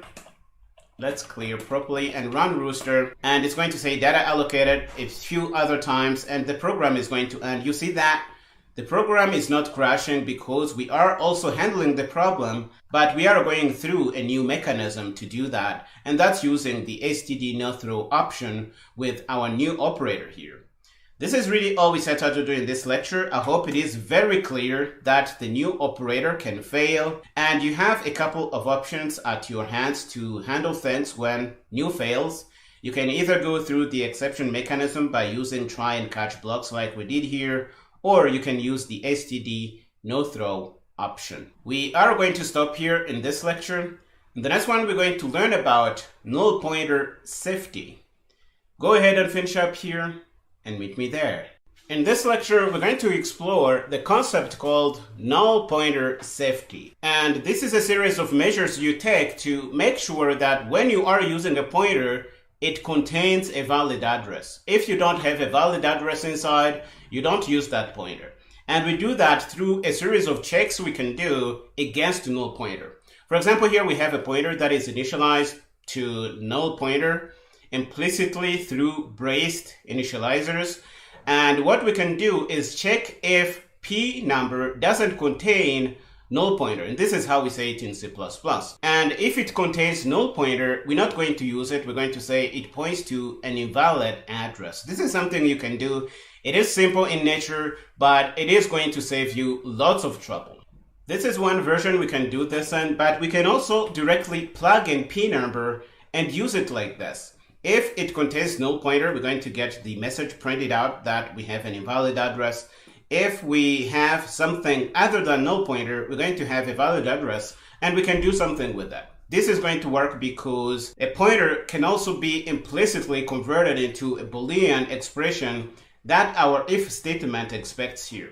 And it is going to work exactly how we want here. So we're going to see this in a minute when we hit Visual Studio Code. Before we do that though, I want you to be aware that you can call delete on a pointer containing null pointer without doing the check here. It is going to be okay. We have seen many rules about pointers, and many students will develop an intuition that you have to check for null pointer before you do anything on your pointer. And they even do that before they call delete. I have to break it to you that it is safe to call delete on a pointer that contains null pointer. So you don't need to do something like we have here, say, and check if p number 1 and then delete p number 1 and reset that to null pointer. This is really overkill. You can call delete on a pointer and it is going to be fine, even if it contains null pointer. Now we're going to go to Visual Studio Code and see these things in action. Here we are in our working directory. The current project is null pointer safety. We're going to grab our template project and we're going to put that in the current project that we are interested in. And we are going to open this in Visual Studio Code open folder. And we are going to put in a verbose null pointer check. What we are doing here is nothing new. We have a pointer called p number. It is a pointer to int, and it is initialized to null pointer through implicit initialization here using braced initialization. And we are checking to see if it contains null pointer. If it does, we're going to say it contains an invalid address. If it doesn't, we're going to say that it has a valid address. And you see that we are using a negation here. You can do this however you want. If we try to build this with GCC, let's see what we get. The build is going to go through, and if we run Rooster, we're going to see that p number points to an invalid address because it contains null pointer. But if we try and set up a new variable, for example, and say p number, and let's use dynamic memory, we have learned about that, and initialize that with a 7, for example. And when it points to a valid address, we're going to print whatever is in there. We know how to do that. So we can say P number, and we're going to print whatever is inside and say P number through dereferencing. And we're going to say stdndl. Now the pointer is not going to contain null pointer because it contains the address of the memory that was allocated on the heap here. But once we do that, we have to remember to release this memory. So please remember to release your memory after you are done using it. So we're going to say delete P number after that, and we need to reset it to null pointer. In this case, it really is useless because nobody is going to be using this pointer anymore. The program is about to end, but it is a good practice to do this even in this case, because once this way of doing things is burnt into your memory, it has become your habit, you're going to be writing Cepher C++ code. Now we're going to try and run this. So we're going to build again. The build is going to go through, and it is going to say that we have a valid address in memory, which is this guy, and what is inside is a 7. And now we are writing Cepher C++ code through null pointer safety here. We can also do a direct check using P number without checking if it is equal to null pointer, because this is verbose, but it is something you will see in practice. You can also do something like this and say if P number, and you're going to get exactly the same thing. So if we have some valid address inside, we're going to print that. Let's print the same thing as in the previous code here. And if we build and run, we're going to get exactly the same thing. Okay, so let's clear because the build is good. Let's clear and run Rooster. You see that we get exactly the same thing. And if we didn't initialize this guy with a new dynamic piece of memory, we're going to get that the memory is invalid. The address we have in the pointer is going to be invalid. And we're going to print that out through our code here. We run Rooster, invalid address. Okay, the last thing I want you to see is that it is okay to call delete on a null pointer. And we're going to say that here. So we're going to go down here and put in a piece of code. We are setting up a new pointer, P number 1, initialized with null pointer. If we call delete on it, this is going to work really well, and you're not going to get a crash or anything. This is valid C++ code. So if we try and compile this, it is going to work fine. And you don't really have to do a null pointer check before you delete like this, because that's overkill. You see that the program built successfully, and we can clear and run it, and we're going to get exactly the same things we had before. So some people are going to do something like they're going to check for null pointer, and they're going to say if P number 1, for example, is not equal to null pointer, and they're going to say something like delete here, and they're going to do something like this. And this is going to work, but it is really overkill. You don't need to do this test because it is safe to call delete on a pointer even if it contains null pointer in the first place. So you don't need to do things like this. This is going to work just fine. Don't be afraid to call delete on a pointer because it might contain null pointer. This is really all we mean by null pointer safety, and I hope I gave you a few examples to make this pretty clear. We are going to stop here in this lecture. The next one, we're going to learn about memory leaks. Go ahead and finish up here and meet me there. In this lecture, we're going to learn about memory leaks. And a memory leak is when you have lost access to a piece of memory that was dynamically allocated to your program. You basically lose the pointer that was pointing to that dynamically allocated piece of memory. Here we have a few examples of that. For example, here we have P number, which contains a dynamically allocated piece of memory, which is going to contain an integer. It's going to be 4 bytes. The value inside is going to be a 67. This P number is our only key to manipulate that memory. And it is the key through which we even go to release that memory and return that to the operating system. But notice what we do down here. We are setting up a new number variable. It is an integer and it is allocated on the stack because this is a local variable. It's not a pointer. It's not dynamically allocated. And we take the address of number and assign that to our pointer. The moment we do that, we have no way to release the memory that was allocated to P number in the first place. And if we do that, the operating system is going to think that this memory is ours, but we don't have a way to release this memory anymore because the pointer that was helping us access this memory has been repurposed to point to this number variable here. I hope you see that.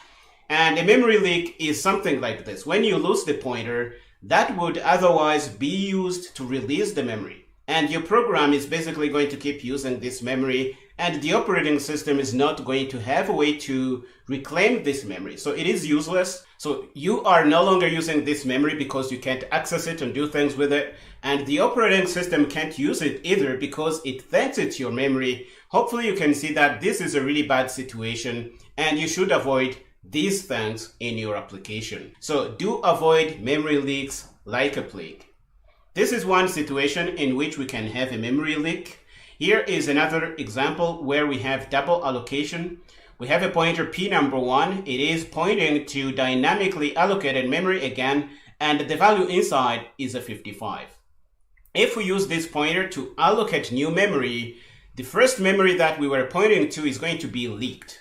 Again, it is the same thing. We have lost access to the first memory. Now we are pointing to the second dynamic memory that was allocated to contain the 44 here.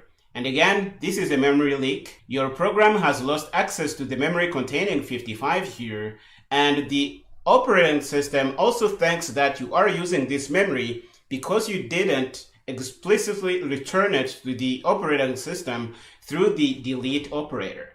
Again, memory leaks are bad. Do avoid them in your programs. Here is another simple example of a case where you might have a memory leak. You go in a nested scope like this and allocate a new piece of memory dynamically, of course, and point to that through P number 2 here. But P number 2 itself is a pointer and it is a local variable nested in this scope.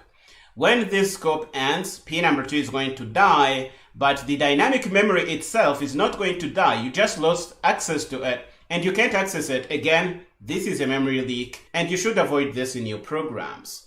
Memory leaks are really bad, and in extreme cases, they might even lead to your program crashing if your program keeps running for an extended period of time.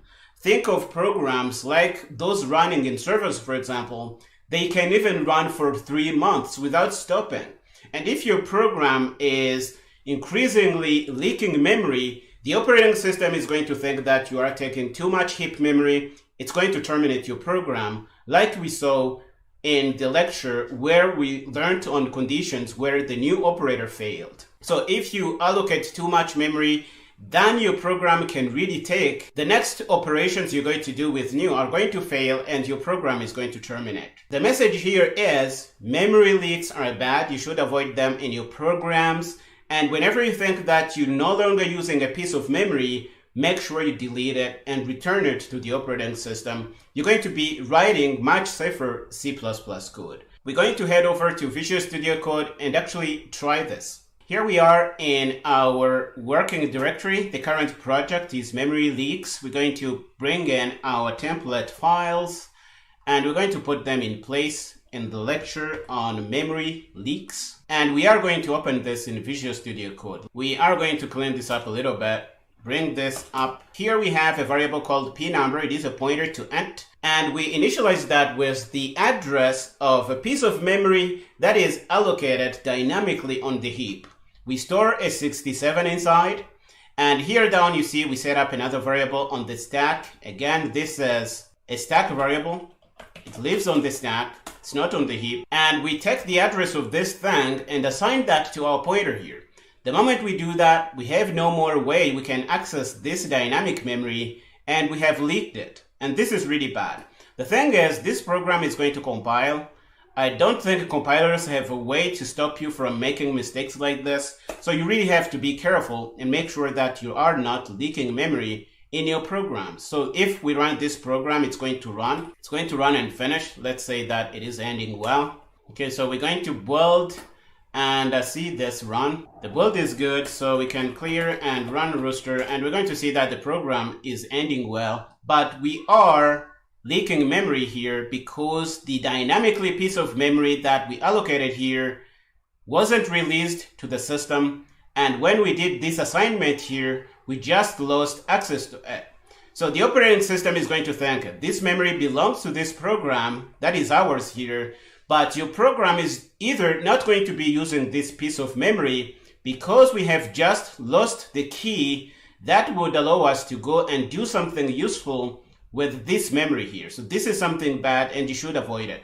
The second example of memory leaks is when you do double allocation on a pointer. For example, here we have P number 1 again, and we are going to make this point to an address of a piece of memory that was allocated dynamically on the heap. The value inside is going to be 55. But we are using this pointer again to make it point to a new piece of memory containing the address of a newly allocated piece of memory on the stack, on the heap, I mean. And this is really bad because, again, once we do this, we lose access to this memory here and it is leaked. The program here is not going to have access to it, and the operating system is going to think we own this memory, and it is going to be bad. And down here, maybe you can go and say delete number 1, P number 1, but this is not going to release the memory here. It is going to release the memory here with the 44, and the memory containing 55 here is going to be leaked. Let's be good C++ citizens and reset our pointers after we delete. So we're going to say P number 1 equals null pointer, and we are going to be playing it safe here. And again, we just leaked the memory here, and it is something you should avoid in your programs. If you run this program, it is going to run just fine. So let's see that, because I don't want to leave you with programs containing errors. If I run Rooster again, it's going to end well, but it is going to be leaking memory here. So we don't want to leak memory. Avoid this like a plague. We're going to comment this out and show you that you can also leak memory when you have some nested scopes in your programs. Okay, let's go down here and put that in. And here is a simple example. We have a nested scope nested inside the main function. And inside the scope here, we are setting up a new pointer. And it is going to be pointing to dynamically allocated memory. And that memory is going to contain a 57. The only key we have to this dynamic memory is this P number 2 pointer here, but this P number 2 pointer lives on the stack itself.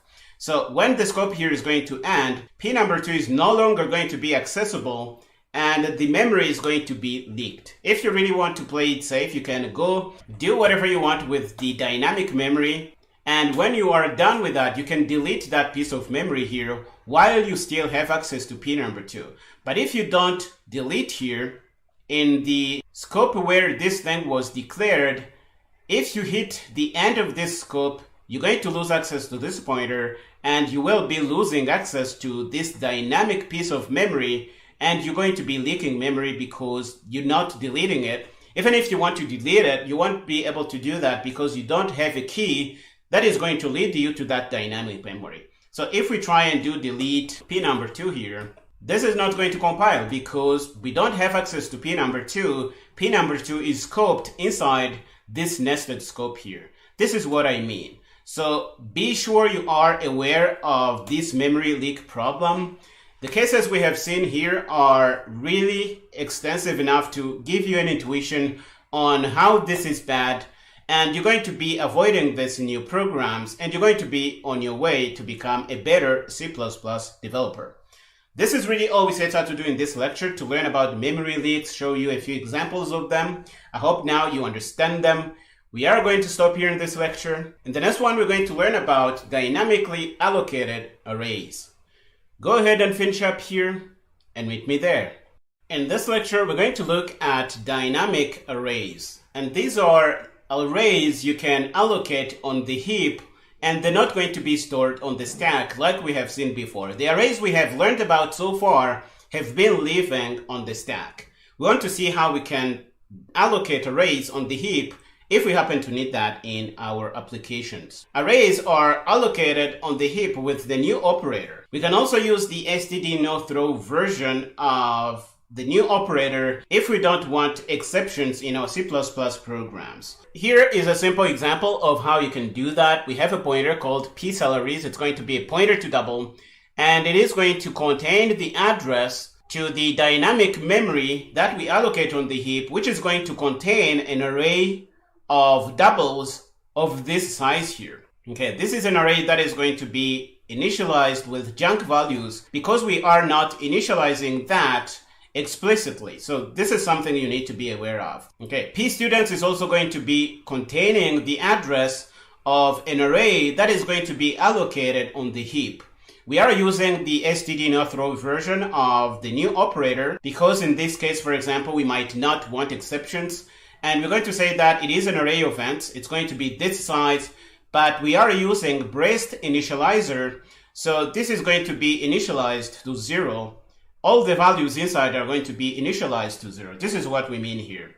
We also have a pscores array. We are using the std_no_throw version of new, and it is going to be this size and initialized with 1, 2, 3, 4, 5. Okay, if the array is bigger than 5, the remaining slots are going to be initialized with zeros, just like we saw with the arrays we have learned about previously that were stored on the stack. This is really how you work with these things, and I hope it is super clear. Again, we are calling the new operator.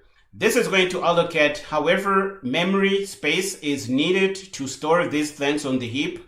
So if this array is going to contain 10 elements, we're going to allocate enough space to contain 10 double elements on the heap, and we're going to be pointing to that with the pSalaries pointer. That's what we mean here. Once you have your dynamic array allocated on the heap, you can try to do things with it. For example, we can try and loop through the scores and print them out. Here you see that we are using the angle bracket syntax and the pointer arithmetic syntax. It is going to work equally well. You can choose whatever you want, but I just wanted you to see that you can use both versions here. The next logical thing to think about when you talk about dynamic memory allocation is how you release the memory to the operating system when you're no longer using it.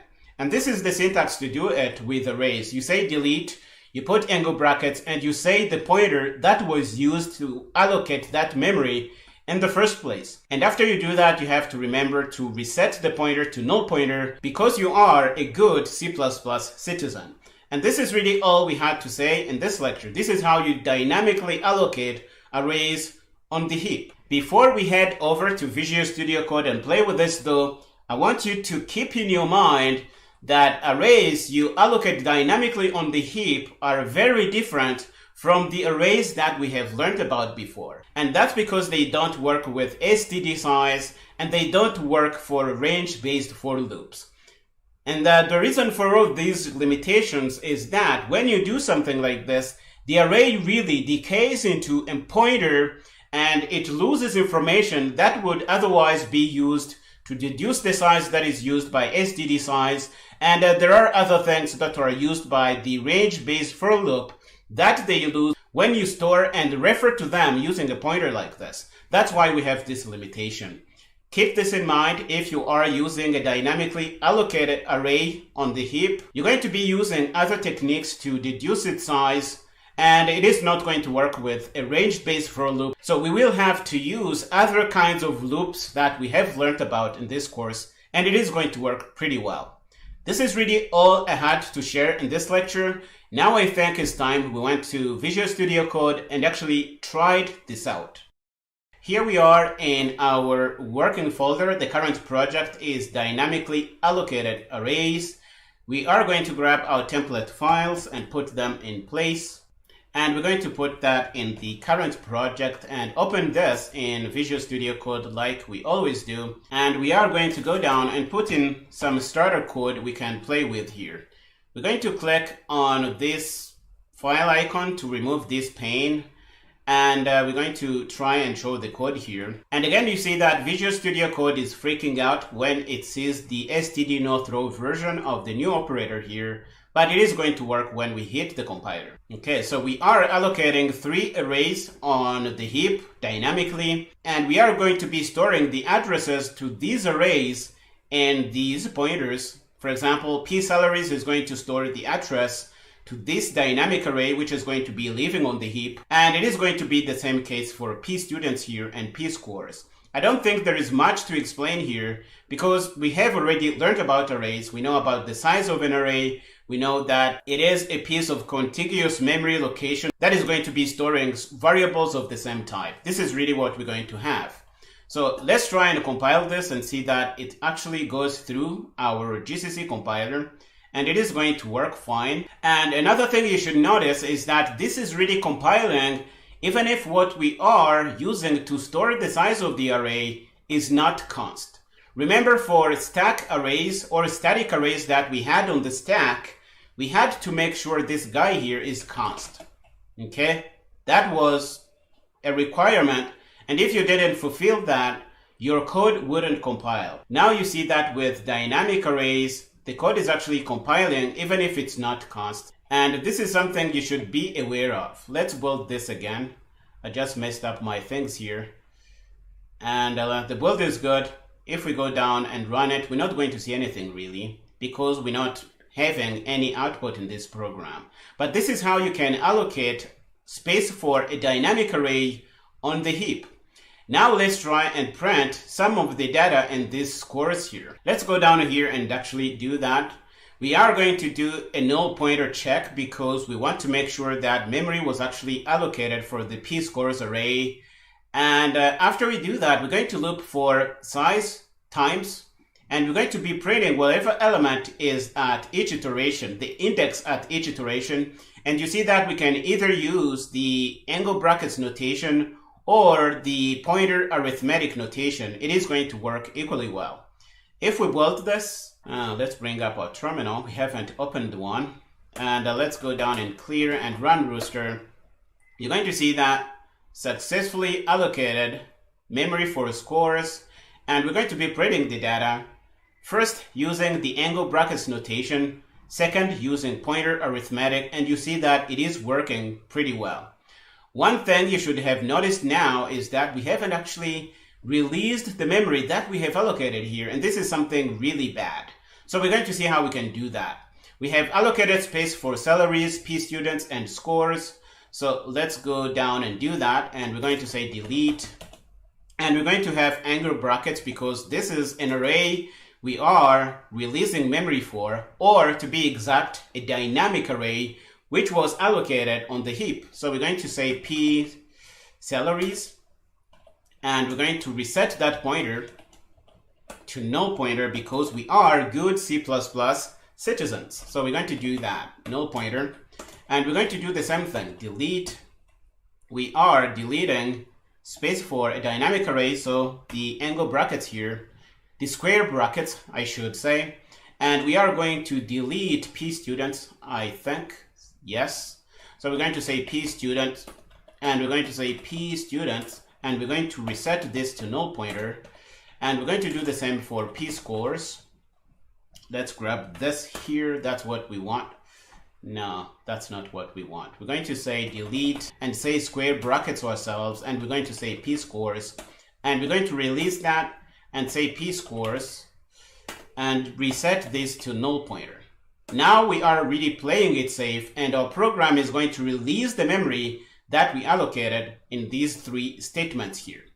If we build the program, it is going to go through well. So we're going to build with GCC, and we are going to clear and run Rooster, and it is going to run pretty well. You see that for p scores, we initialized the first 5 elements, and the remaining elements were initialized implicitly by the compiler to 0, and you can see that here. I don't think I explained this, but this is my chance to explain this. I hope you understand. The next thing I wanted to explore before we close this video is the difference between static arrays and dynamic arrays. A static array is an array you allocate on the stack like we have been doing before, and you do it using a syntax like, let's say, scores, why not? And it is going to be an array. Let's say it is going to contain 10 elements. And we are going to put in our values in the format that we know. And we're going to go all the way to 10. Let's put in a 10 here. And we're going to end this with a semicolon. This array is cool, and you can loop through it. You can do all kinds of crazy things with it. But I am going to emphasize two differences we have with dynamic arrays. One is that this guy is going to work with std size. So we're going to say cout.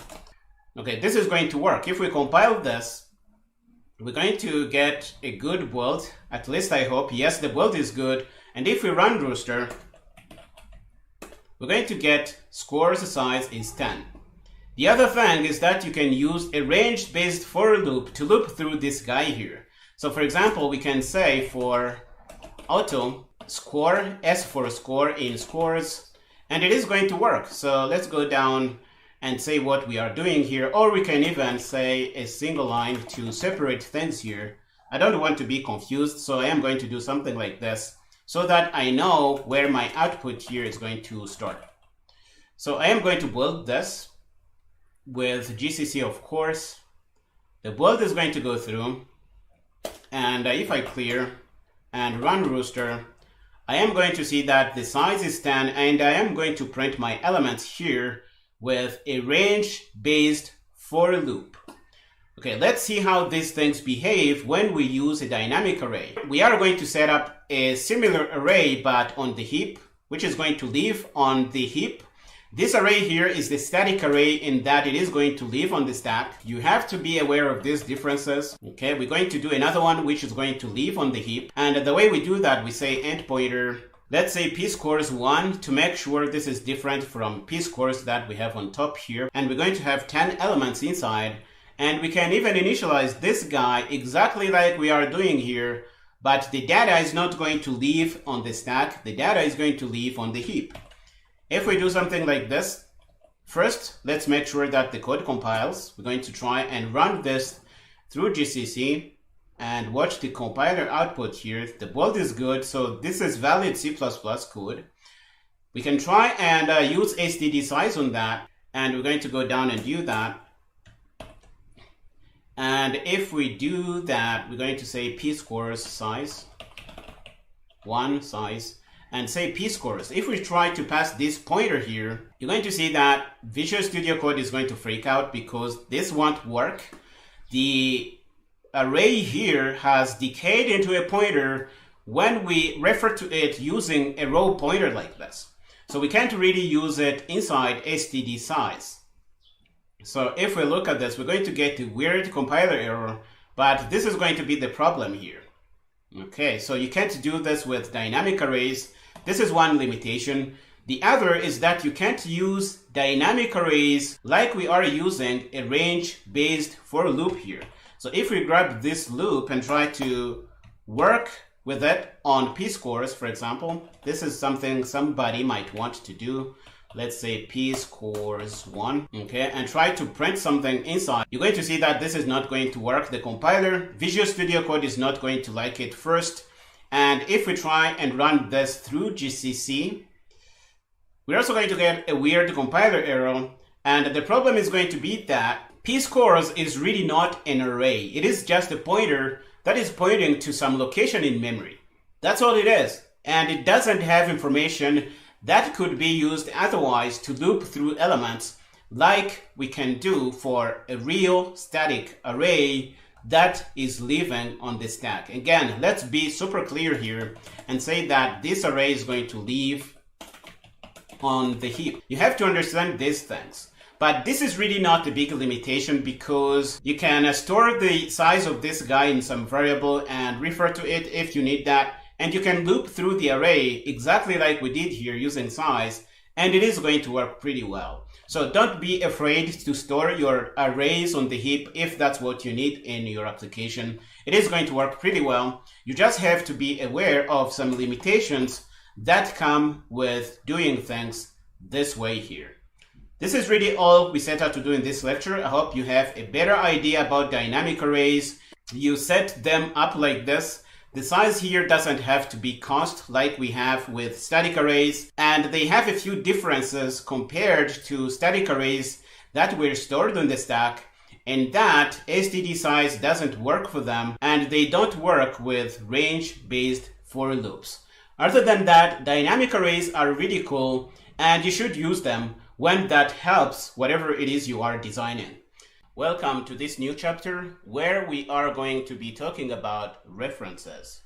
References are a way you can set up aliases for your variables and have other variable names you can go through to modify that same variable. For example, here we have a variable called var. It is an integer. It lives at this address here, and the value inside is 33.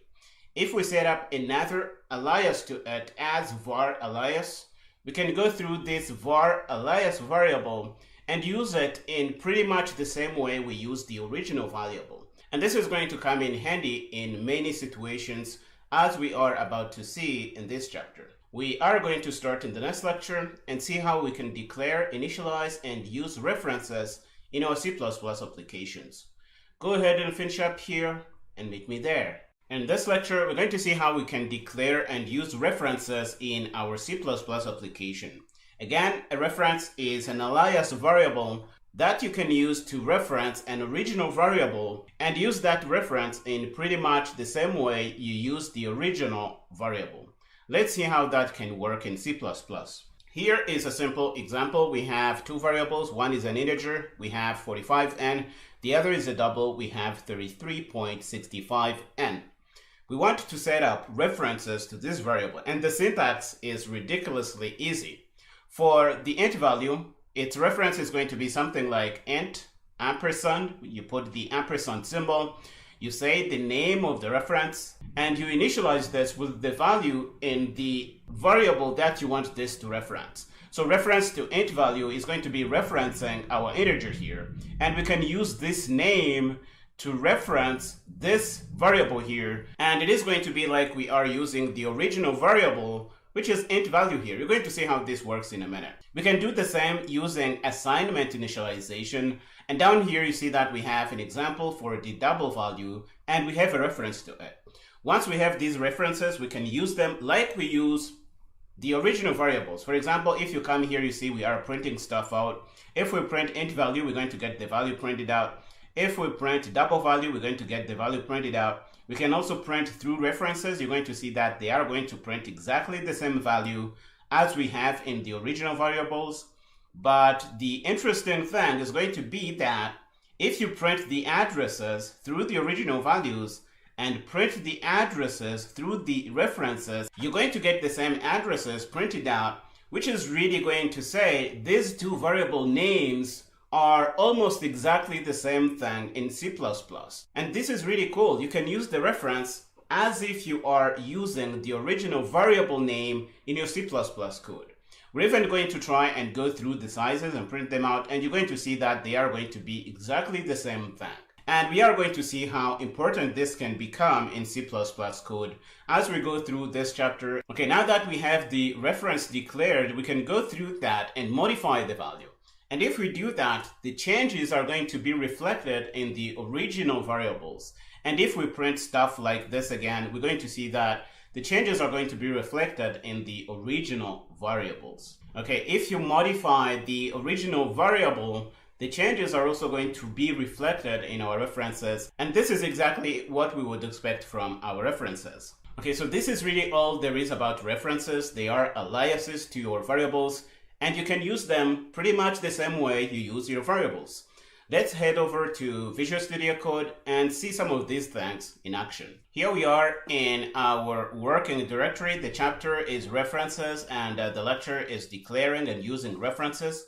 We are going to grab our template files here, and we're going to put them in place, and we are going to open this in Visual Studio Code. We are going to set up an int variable. Let's call this data or int data. This is going to be much more descriptive, and we're going to initialize this with a 33. Why not? And we're going to do a double and say double data, and we're going to put in a 55 in, and we're going to set up references to these variables. And again, a reference is an alias that you can use in pretty much the same way you use the original variable. So we're going to set up a reference to int data. We're going to say int reference, main reference by putting the ampersand symbol here, and we're going to say ref int data, and you initialize that with the variable name you want this reference to reference. And here we want to reference int data, so we're going to pass in int data. And this is going to be it. Our reference is declared. We can do the same for double data, so let's do that. Double, and we're going to say it's a reference. We're going to say ref double data, and we're going to reference double data here. So let's do that. Okay, let's bring up our terminal and see if we can compile this code here. We're going to compile with GCC like we always do. And let's close this thing on the left because it takes up some of the space here. The build is good, so this syntax is valid C++ syntax. So what we can do is read values from all these things and show you that they really are the same things. So we're going to print stuff out, and I am going to put here some code, and I am going to come back when I have typed this. I don't want you to suffer watching me type these things. Okay, here I have the code typed out, and you see that I am just going to print data through the original variables. I am going to print the actual data and print the address of the variable, and do the same for the double data, which is of type double. How convenient.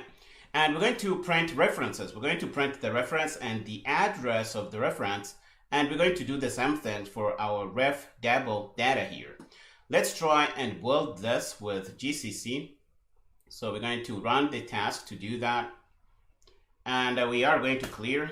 The build is good, and run Rooster. If we run Rooster, you see that, let's put a separating line here so that we see the entire thing. So I really like to see my things easily.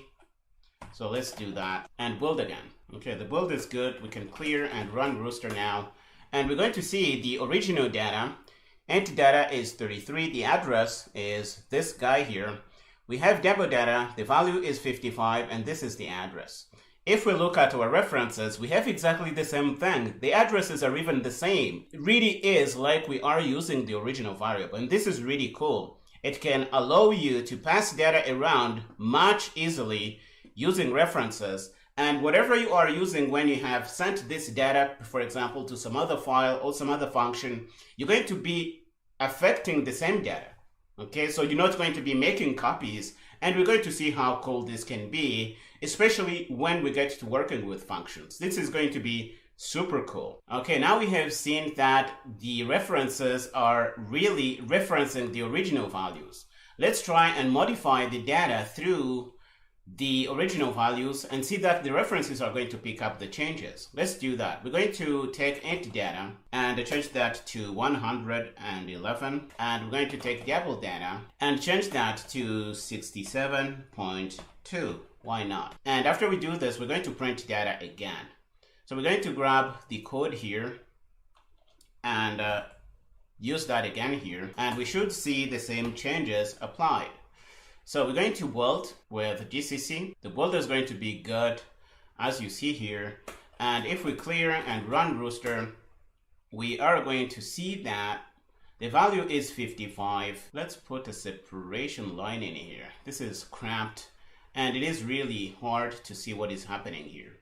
So I am going to put an stdendl in here and build again.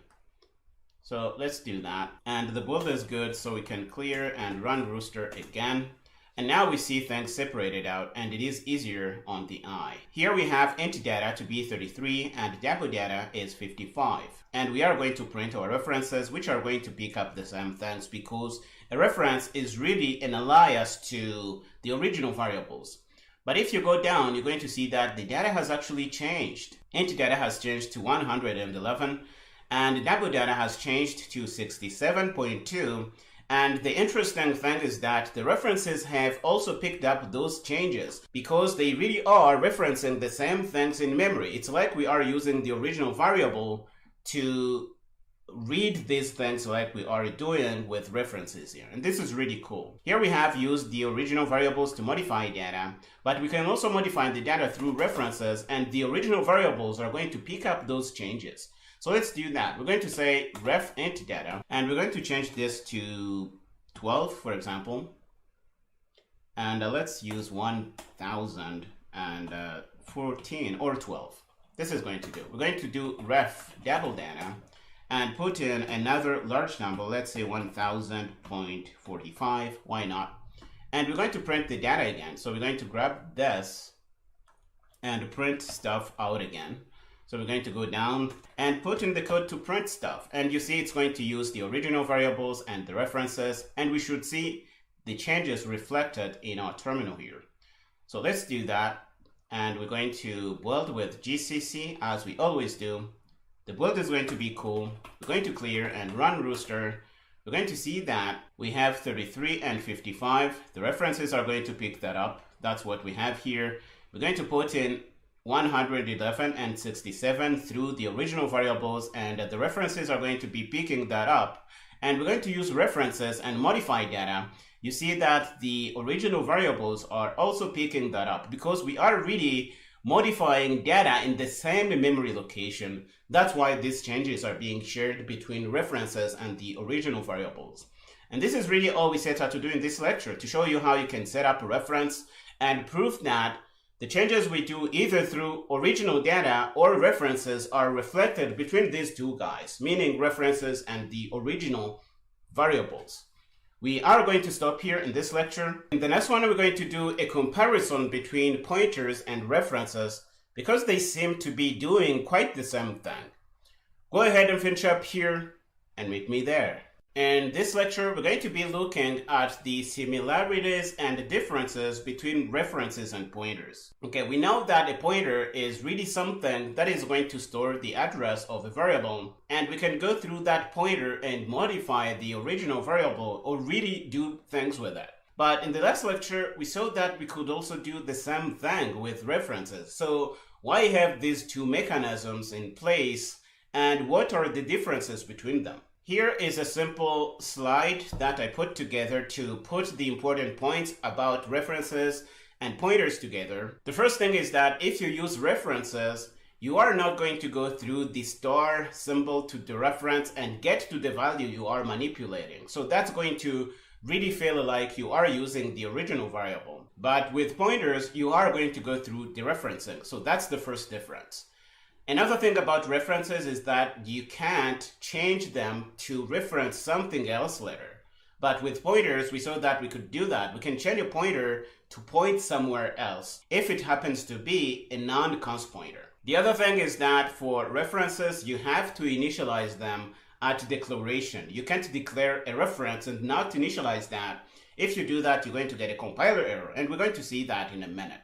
But for pointers, you can declare a pointer and not initialize it, and it is going to just contain a junk address. And if you try to use that uninitialized, you are going to be setting yourself up for trouble. So we saw that. So these are the main differences between pointers and references. And now we are just going to be looking at how these translate in code. Here is a simple example. We have a variable called double value, which happens to be double, and we have a reference to it and a pointer to it. So you already know these concepts. Now, if we want to read the value in here through our pointer and references, we're going to be using two different syntaxes. If we go through the reference, we can use this reference variable name directly and read the value or change it. And we can do something like ref double value to print that out. This is going to work. But if we want to go through the pointer, we will have to go through the referencing. And this is really bad. You know, sometimes people don't like this syntax. They think that it is not direct enough. So they prefer to use references to do these kinds of things. But pointers are still important, as we will see later as we progress in the course. So this is one difference. With references, you don't have to go through the dereferencing mechanism to use this star here to print stuff or even manipulate the data inside. You just use the variable name and it is going to work. With pointers, you have to dereference, because if you don't dereference, you're going to be referring to the address stored in this pointer. This is the first difference. And we see that the same applies if we are trying to write data into our variable. If we go through the pointer, we will have to dereference and use the star symbol in front here. If we are using a reference, we can do that directly as if we are modifying the original variable. So this syntax is much more readable. The other difference is that we can't make a reference something else, but we can change a pointer to point to something else. Let's look at an example here. We have ref double value, which is a reference to double value. And here we are doing an assignment to this thing here. We are saying either double value and assigning that to our reference. But what we are doing here is not making ref double value reference this other variable. We are just grabbing the value in other double value and assigning that to our reference. And the value in other double value is going to be reflected in the original value here. So this is what we are doing. We are not reassigning to our reference to make it reference something else. We are assigning the value to the reference as it is now. And it is going to be still referencing the same variable in memory. If you print out the address in memory, you're going to see that the address of the reference here hasn't changed. So this is something you should keep in mind. But we know that a pointer can point somewhere else. If we have a pointer here, for example, p double value, we can reassign it another address and make it point to that new address. So in this regard, we can think of references as const pointers because const pointers can't also be made to point somewhere else. And if you're trying to do that, for example, here we have a const pointer. It is called const p double value. And if we try and make it point somewhere else through this assignment here, we're going to get a compiler error. Okay, so this is really all in terms of the comparisons that we had to make between references and pointers. Now we're going to head over to Visual Studio Code and see how these things work in real code. So here we are in our working folder. The current project is comparing pointers and references. We are going to grab our template files and put them in place. And we are going to open this project in Visual Studio Code like we always do. We are going to go down and put in some starter code, and let's align this a little better. So, and we can close this pane so that we have some breathing room here. We have a variable of double type and we set up a reference to it and a pointer to it. This is how we do this, thanks. You already know this. And we can try and read through the original variable through the reference and through the pointer and see how these syntaxes differ and how one might be better than the other. For example, if we look at how we are using the reference, it's really like we are using the original value here. We don't have to dereference. If we try to print the pointer directly like this without dereferencing, this is going to print the actual address stored in this pointer. It's not going to print the actual value stored in the address pointed to by this pointer. I really want this to be clear. So this is the syntax we can use for reading stuff, either through references or pointers. We can also use these syntaxes to write stuff into our variables. For example, here we can go through the pointer and we have to dereference, and we can go through the reference to really do the same thing. And we're going to see that our syntaxes here are going to pick up the changes regardless of whether we write through pointer or a reference, because all these things really are going to be referencing the same location in memory. Let's try and bring up a terminal here. And we are going to build with GCC. Let's do that. The build is going to be good. And we're going to clear and run Rooster. And you're going to see that at first we're going to have a 12.34 in. That's going to be the value. We can get it through original value, the reference, or the pointer through the referencing. And the address is this one here. If we change the value through the pointer, we're going to see the changes reflected here. And if we change the value through the reference, we're going to see the changes reflected in here. So this is how you can use pointers and references to do these things here. And you can really choose what makes sense for your application. They mostly do the same things. But some people say that the syntax to dereference the pointer here is really ugly. That's why most people prefer to use references like this. But references have other benefits as well, as we're going to see as we progress in the course. Another thing I want you to see is that you can change a reference to reference something else in memory. For example, here we have our reference, which is ref double value. If we try and make it reference something else, we're not going to get that result. Let's go down and try to do that. So we're going to set up another double variable. So if we try to make our ref double value reference this guy, the syntax that comes to mind is saying ref double value and assign that some other double value here. Now let's see what happens if we do that. We're going to try and print whatever we have in memory using the ref double value here. Let's grab this and go down here and say that we are changing the reference, making the reference something else. Let's say that. So if we try to build this, let's see what we get. We're going to run and build with GCC, and we're going to try and run this clear, not clear, and we're going to run Rooster. We're going to see that the last line of output here says 78.45, but the address is still the same. So we are still referencing the same memory with our reference, and what we just did here was just grab the value in some other double value and assign that in here, but the reference is referencing the same memory location it's been referencing. So in C++, you don't have a way you can go through to make a reference something else. The only chance you have to make it reference something is through declaration here. And that's the reason you can't declare a reference and not initialize it. If you do that, you're going to get a compiler error. So let's try and do something like this. We're going to take out this double value. And the moment we do this, you're going to see that Visual Studio Code is going to be unhappy. You see the squiggly line, and it is going to say initial value of reference to non-const must be a null value. So what is that? Okay, if we take out the initialization altogether, it's going to give us a better error. I think reference variable requires an initializer. So every time you declare a reference, you have to initialize it. And we should do like we just did before here, and we're going to be fine. Again, you can't declare a reference and not initialize it. If you do that, you're going to get a compiler error.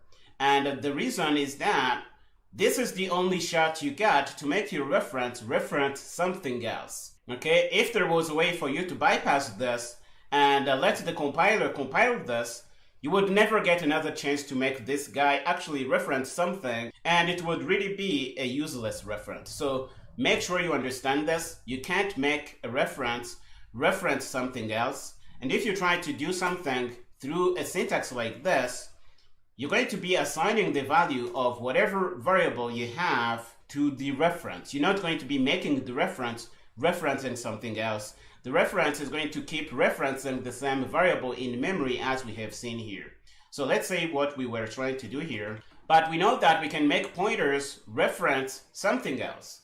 So here we have a pointer again, this pointer called p double value, and it has the address of double value inside, but we can set up another variable.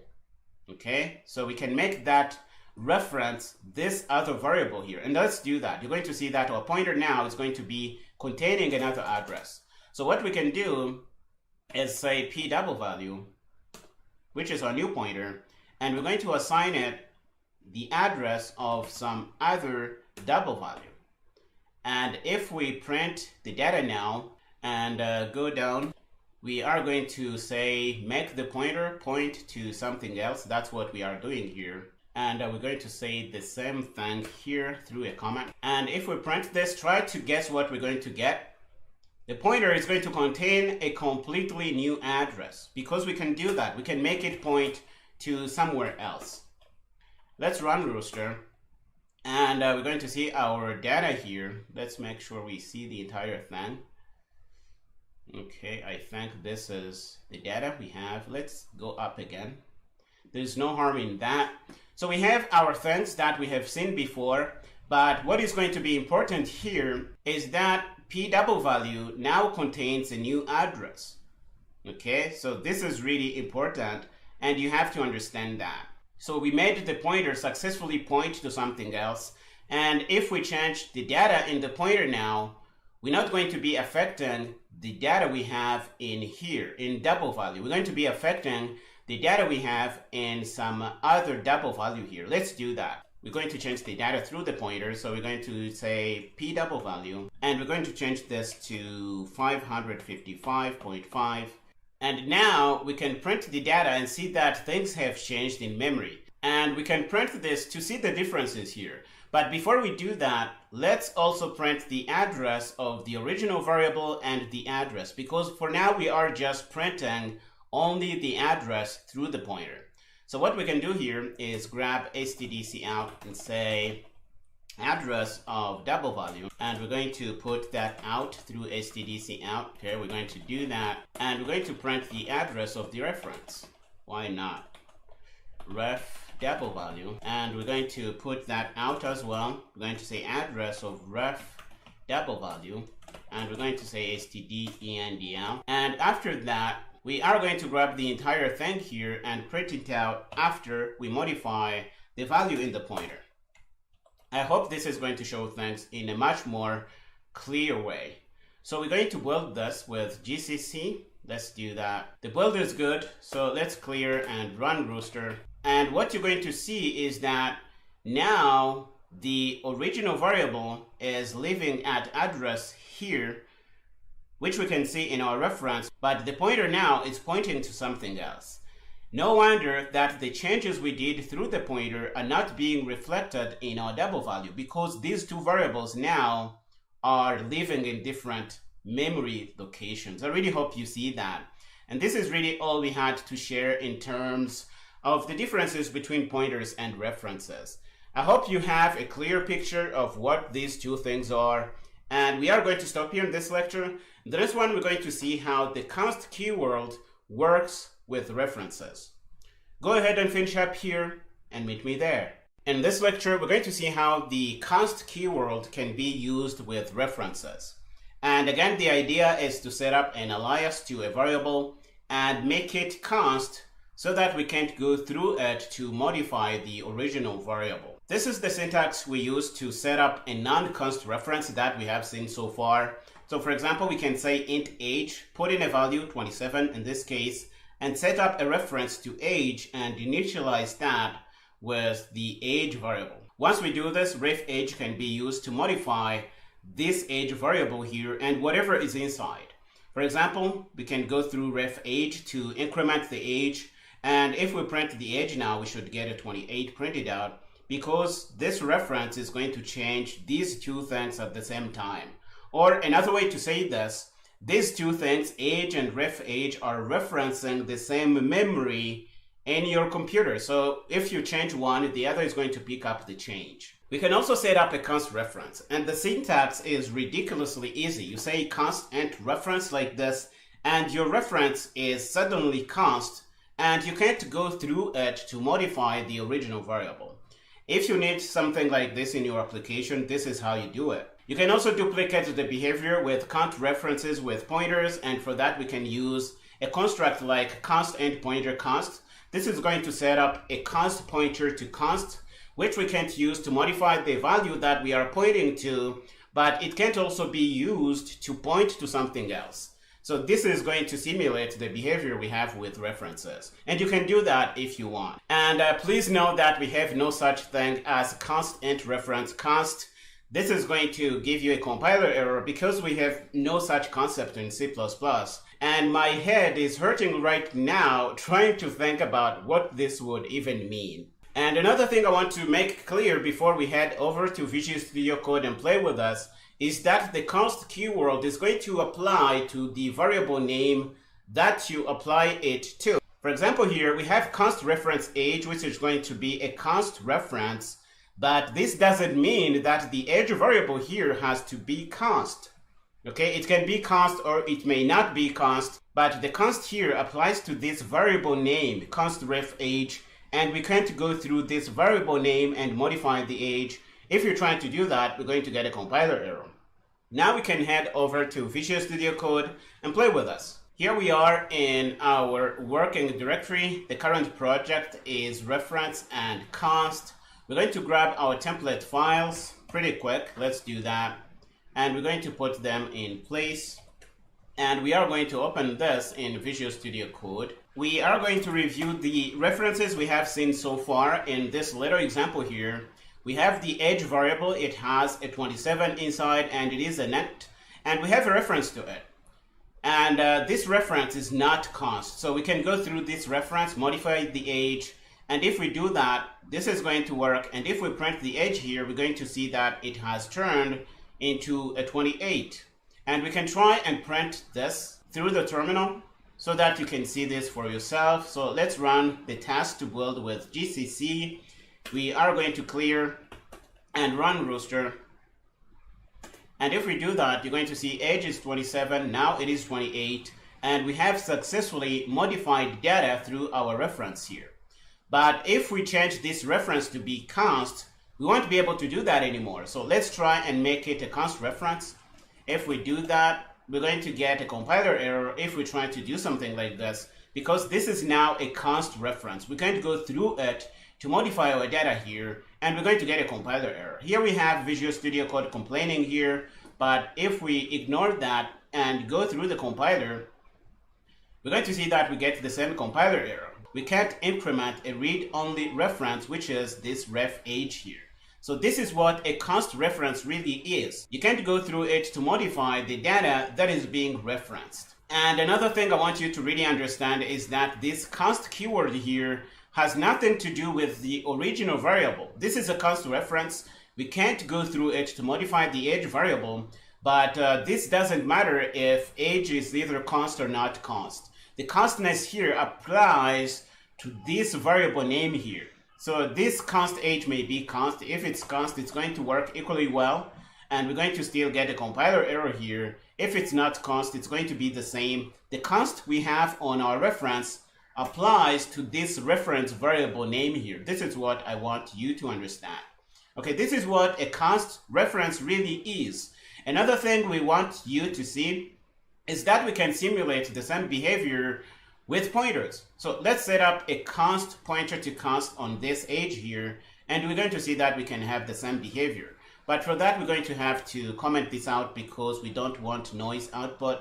And we're going to go on top here and comment this out and say what we are intending to do. We can say that we are simulating reference behavior with pointers. And the way we're going to do that, we're going to say const int pointer const, and we're going to say page, and we're going to initialize this with our age variable, or the address of our age, to be super clear. Okay, so we have our pointer set up. Let's try and go through it and modify the age. Let's see what happens. We dereference, because this is a pointer, and we're going to say page and say plus plus, or even change this to another age, let's say 45.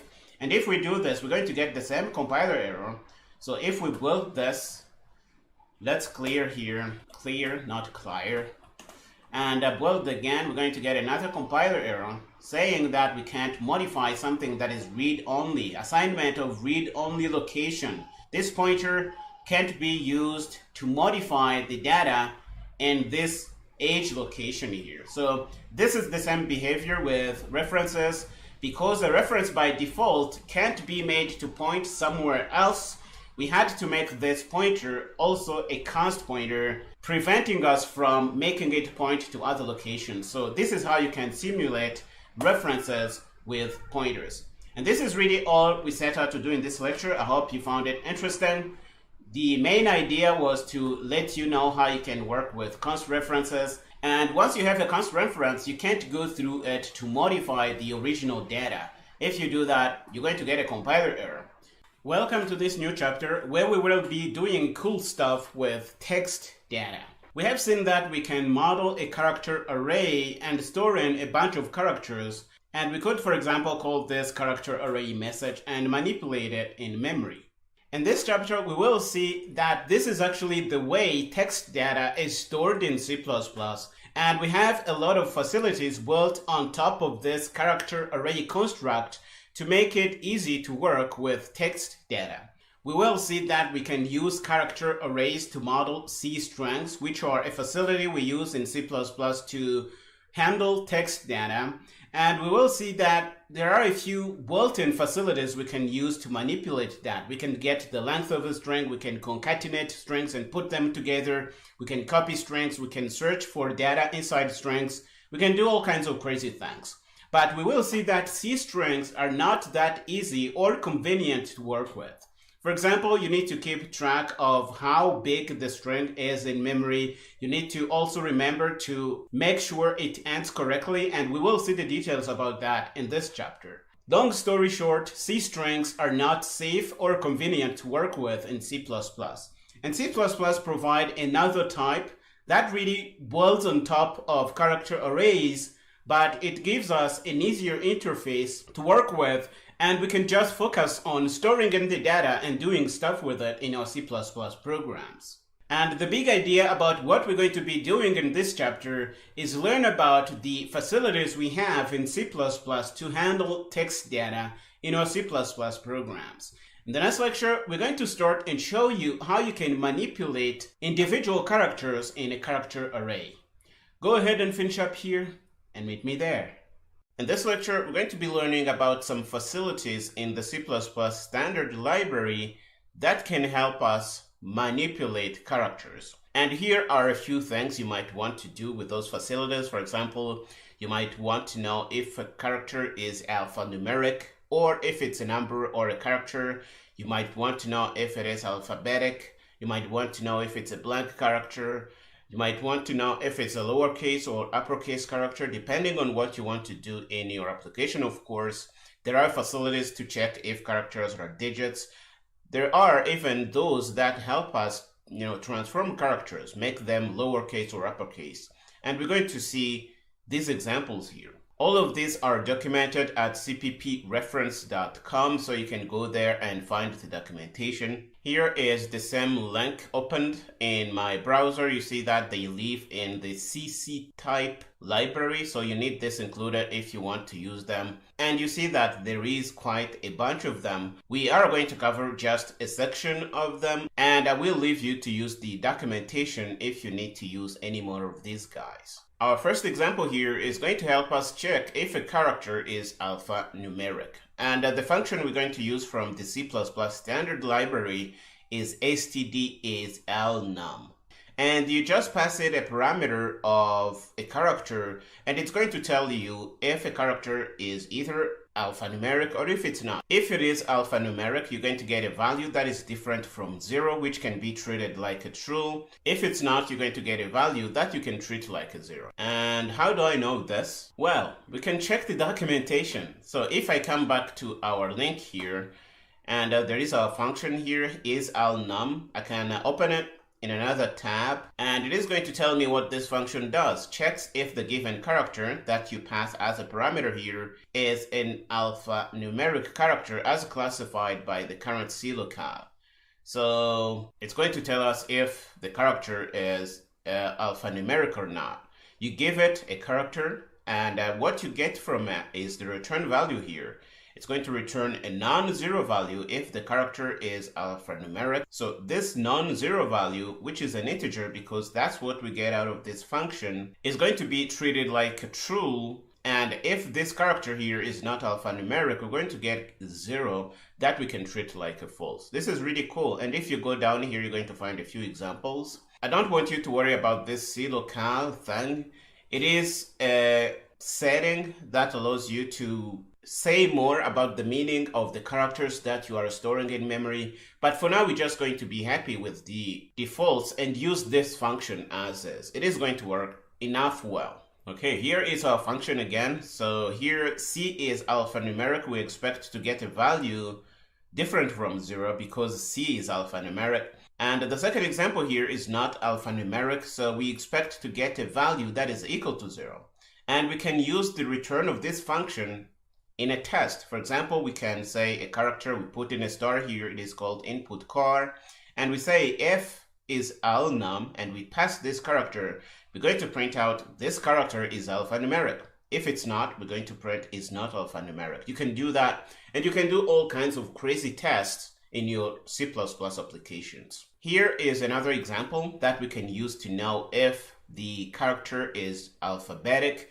So it's going to return a value different from 0 if the character is an alphabet character A through Z. That's going to return something different from 0. And if we pass something that is not, for example, this second line here, or the 7 at the third line here, we're going to get a value equal to 0 because that's not alphabetic. We have another facility to help check if a character is a blank character. And we see an example of that here. We have a character array called message. We have a couple of blanks inside, and we can hunt for them using the isBlank facility from the C++ standard library. Here we have a variable that is going to keep track of how many blank characters are in here. It is initialized to 0, and we're going to loop around, okay? And we're going to loop by the amount equal to the size of the message array here. We can use std size again because this is a row array, it is a static array, and we can use std size. It is going to give us how many characters we have in this array. You already know this. And if we get inside, we are going to try and check and see if the current character is a blank. If it is, we're going to print that out, and we're going to increment our blank count. By the time this loop is done, we will have printed out a lot of blank characters if we happen to have them in our message. And at the end, we're going to say in total, we found however many blank characters. This is what we're going to see if we run this program. And hopefully you can see how useful this can be in text processing applications if that happens to be what you are working on. We're going to run this example in Visual Studio Code in a minute. Here is another example that we can use to check if a character is uppercase or lowercase. We have an array of characters here. Inside we have some text, and we have a few variables to keep track of how many characters are lowercase or uppercase. We're going to set up a loop, which is going to be a range-based for loop, and we know that through std is lower, we're going to increment the lowercase count. If it is uppercase, we're going to increment the uppercase count. This is how we can do this. And we are going to print that information when the loop here is done. Okay, we still have a few examples ahead. The current one is going to check if a character is a digit. If you want to do that, you can use this. And we have a character array here, and we're going to hunt for digits inside this message here. So we're going to do basically the same thing. We're going to set up a variable that is going to keep track of how many digits we have in this message. We are going to loop around using a range-based for loop. We're going to check if the current character is a digit, and we're going to increment our variable here if it happens to be the case. And at the end, we're going to say how many digits we found in our message here. It is this simple. The last example we're going to look at is to help us turn a character into lowercase or uppercase. And here is an example that is going to help us play with this. We're going to have a character array called home, the feeling of belonging, and we will set up a destination character array that we're going to store whatever we want to set up in. Here you see a loop that is going to turn our message here into uppercase. And you see, we're going to loop around by this amount, the size of original string, and we're going to be grabbing each character at each iteration and turning that to uppercase. This is what std to upper function does. The result of that is going to be stored in our destination string, and by the time we are done here, original string is going to be however it was, but uppercase string is going to be stored in our destination array, and if we print it out, we should see this thing printed in uppercase. We can basically do the same thing and turn the string into lowercase, and our destination string is going to be now lowercase, and you're going to see that this works out pretty well. Now that you have a basic understanding about how these things work, we're going to head over to Visual Studio Code and play with us. Okay, here we are in our working directory. The current project is character manipulation. We are going to grab our template files like we always do, and we're going to put this in place. And we're going to open this in Visual Studio Code pretty quick. And we are going to go down and put in our first example. This example is going to be using the std is alnum facility. And this is going to be checking if a character is alphanumeric. We're going to see what we get from this if we print this out. We're going to check if C, the character C, is alphanumeric. We're going to see what we get. And we're going to check if this character here, I don't know how to pronounce it, I'm sorry. We're going to check if it is alphanumeric. We're going to see that. And we're going to use this in a condition. We're going to check and see if our star character here is alphanumeric, and we're going to print that out. We're going to say it is alphanumeric or it is not. From the documentation, we know that this thing lives in the CC type library. So we may want to include that, but it is possible that it is coming from IOStream here. That's why we don't see Visual Studio Code complaining here. As an example, if we try and comment out this include here, you're going to see that this is not going to make sense anymore. Okay, so the include needed to use these guys here is coming from IOStream. Okay, so we're not going to include that here. We are going to open up a terminal and build this with GCC. And you're going to see that the build is good. If we go down and clear, let's clear properly and run Rooster, we're going to see that C is alphanumeric because we have a 1. The 1 can be treated like a true. And the character here is not alphanumeric because the result is 0. And you see that the star here is also not alphanumeric. And we know this through our test here. And you see that we can do things like this with this facility here. If you want to get true or false from this function, you can turn this into booleans using static casts, but we're not going to do that here. You already know that. We can comment this out for now and look at another facility from the CC-type library. There are many of these. We're going to look at quite a few of them. We're going to comment this out and go down and put in our code here. And this is going to check if a character is alphabetic. So if it is an alphabet character, A from Z, lowercase and uppercase. C is alphabetic. The character here is not alphabetic, and 7 here is not alphabetic. So for the first one here, we're going to get something not equal to 0. We should get a 1. That's what they use in most cases. For this, we're going to get a 0, the second one, and for the third one, we're going to also get a 0. This is what we expect. We are going to build with GCC, of course, and we are going to clear and run Rooster, and we're going to get that C is alphabetic, this guy is not alphabetic, and 7 is not alphabetic. If we change this C to E, for example, lowercase, and build again, you're going to see that the results are going to be what we expect. E is alphabetic. Let's clear and run Rooster. This is going to be exactly what we expect, but you see that it is not a 1. And this is not guaranteed to always give you a 1. It is guaranteed to give you something different from 0 if the character is alphabetic, and 0 if not. And we can use this guy here in a test. For example, we can say if std is alpha, and if we build, the build is going to be good, and we're going to clear and run Rooster, and you see E is alphabetic. I should put a space here. I do encourage you to change these characters up and see what you get here, and see how you can use these things in tests. That's the best way to learn. Okay, before we continue, I do encourage you to try and run these methods through different compilers. For example, here we also have an MSVC compiler from Microsoft setup, so we can use that and try to build this thing here. But before we do that, let's bring up our pane here and remove rooster.exe here because we don't want to override it. We're going to select it and do delete. And I am going to remove this and move that to the recycle bin. And I am going to clear whatever I have here on the terminal. And I am going to go there. I'm going to choose run task. And I am going to choose build with MSVC here.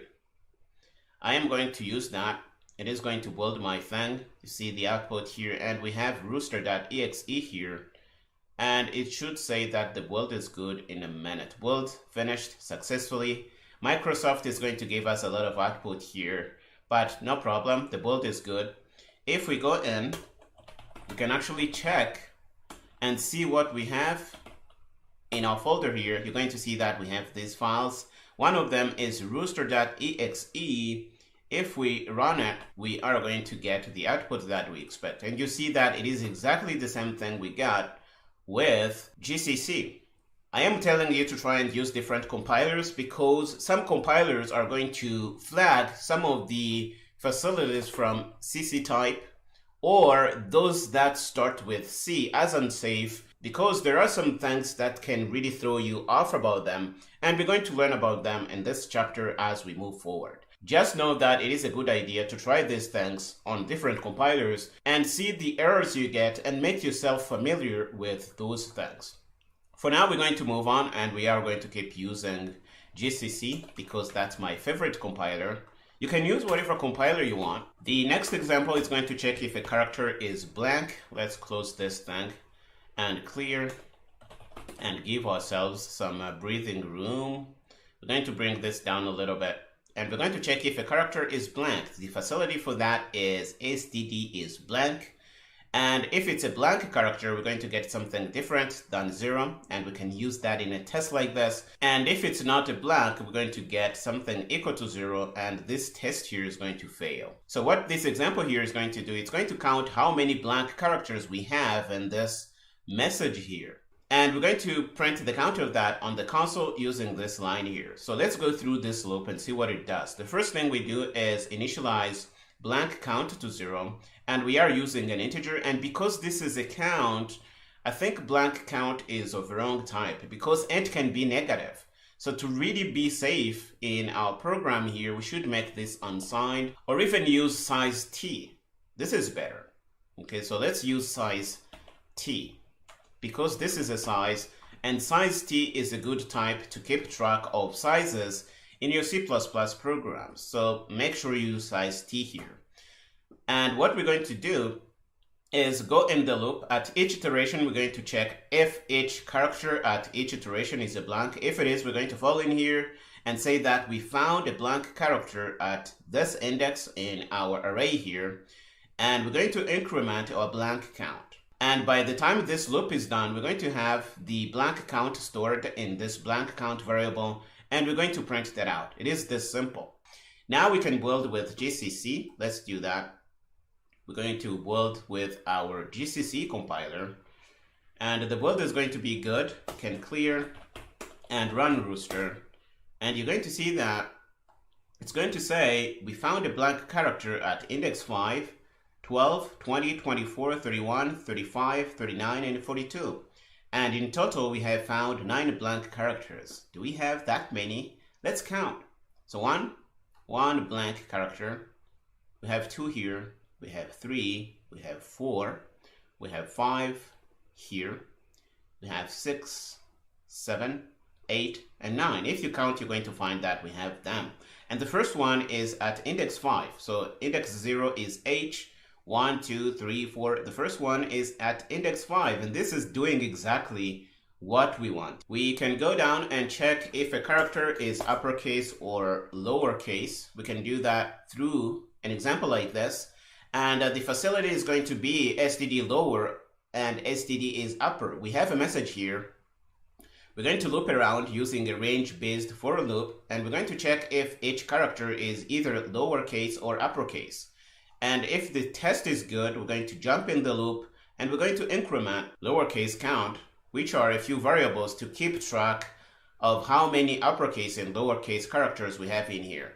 And again, these variables are going to store counts, so it is better to use size t or some unsigned integer type. But now we're going to use size t because it is good. So we're going to keep this stored in here and we're going to build this and see what we get. Before we run, we want to clear, and we are going to build with GCC. The build is going to be good. We're going to clear and run Rooster, and you see that the original string is this guy here. What we're going to do, we're going to print whatever character we are at. We're going to put a space in front of that, and we're going to see increment. This is the output. Why do we have this message here? Because we are printing out each character, and we are not printing the uppercase ones. We are printing lowercase ones. That's why you see this guy here. This is really interesting. You can keep this in if you want. I am going to keep this in. The important message is that we found lowercase characters and uppercase characters, and we have 5 uppercase characters. If we go in and count, we're going to find that we have T here, 1, 2, and 3, and 4, and 5 uppercase characters. And if you count the lowercase characters one by one, I am sure that you're going to get a 47 like we did here. We're going to comment this out because this was just an example. I am leaving this in here so that you can use this as a reference if you want. We can also check if a character is a digit, and we're going to use std is digit to check that. The return type is going to be different from 0. If the test succeeds, if it fails, we're going to get a 0, and we can use that like this. So we have a message here stored in the character array called statement, and we're going to loop around, checking if each character we are at is actually a digit or not. If it's a digit, we're going to say found a digit. I'm going to say whatever digit we found, and we're going to increment the digit count, and we're going to store that information in this digit count variable here. We don't want to make it an int, so we're going to make it a size t, and we're going to build and run this program and see how many digits we found. You know, it is this number here. I'm not going to say it. We're going to let our program figure this out. So rooster, and we're going to find 2, 2, and 1. So we found 3 digits, and it is exactly what we expect here.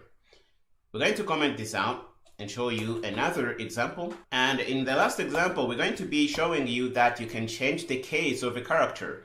If it's lowercase, make it uppercase. If it's uppercase, make it lowercase. And you can do things like that. We have a message here stored in our character array called original str. We set up another array which is going to store our message that is transformed. And we're going to loop around, turning everything we come across uppercase. The way we do that, we're going to say std to upper, and we're going to pass in the character that we want to turn to uppercase. If we do that, we're going to get an uppercase character out of that, and we're going to store that in our destination array at this index here. It is this simple. After that, we're going to print the original string and the uppercase string. We should get that printed out because it is stored in destination string here. And we're going to do the reverse and turn that back into lowercase. We're going to grab the original string, loop over it, and at each iteration, we're going to get whatever we have and turn that to uppercase, to lowercase, I should say. And the result of that is going to be stored back in our destination string. So we're going to overwrite whatever we have in our destination string here. And after that, we're going to print the lowercase string, and we should get that printed out. This is how the example works. And if you have any problem understanding this, I am always around. Please do ask. I will do the best I can to help you out. For now, we are going to build this with GCC. The build is going to be good. We're going to clear, and we're going to run rooster, and we're going to see that the message is here. It is turned uppercase, it is turned lowercase, and this is how you can do these things here. So we have looked at a few of these facilities from CC type. I don't really want to look at all of them because that would be really boring. I hope you have an idea about how they work, and if you want to look at all of them, all you have to do is come to the documentation here, choose one, open it up, and look at the documentation. And in most cases, they are going to have examples down here that you can look at and play with.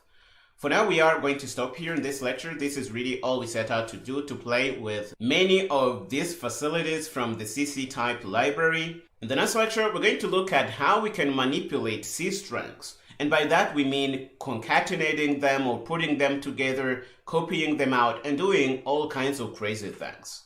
Go ahead and finish up here and meet me there.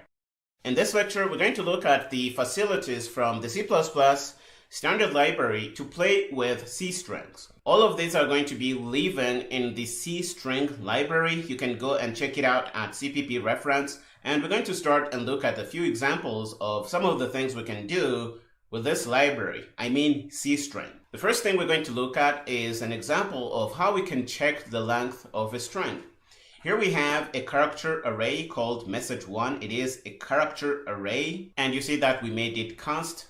We also have another array that is pointed to by pointer. You know that if we do things like this array is going to decay into a pointer, and there are a few things we can't do with it. For example, we can't use it with std size, and we can't use a range-based for loop to loop through this message2 thing here. But strlen is going to help us check the length of this thing here. So we can use it.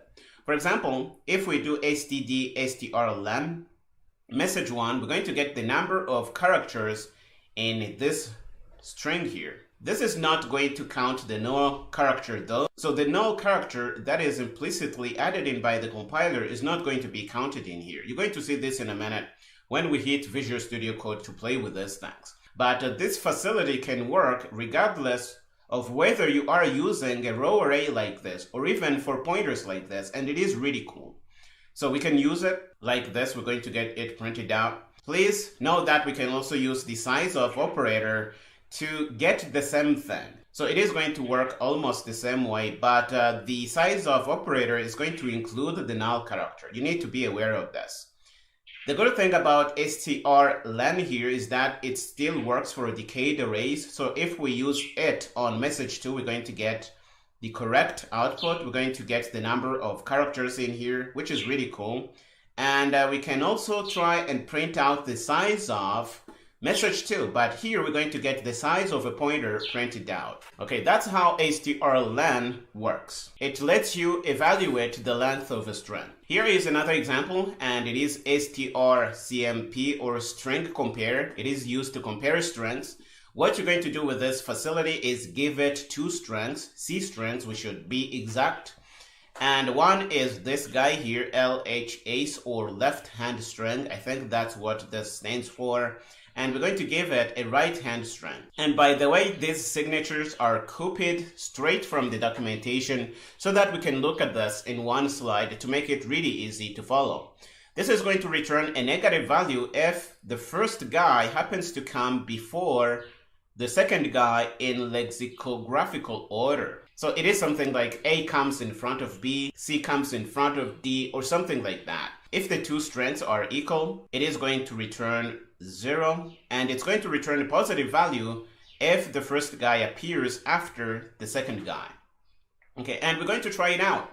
We have two strings, Alabama and Blabama here, and they are stored in character arrays that are pointed to by these two pointers, string data 1 and string data 2. And we can do something like this below here. So we're going to print something out, and we're going to say std string compare, and we're going to pass in the first string and the second string. For now, I want you to pause a little bit and try to guess what we're going to get printed out here. The first string is Alabama, the second one is Blabama, so the first one comes in front of the second, and we see that we're going to get a negative value if the first guy comes in front of the second guy.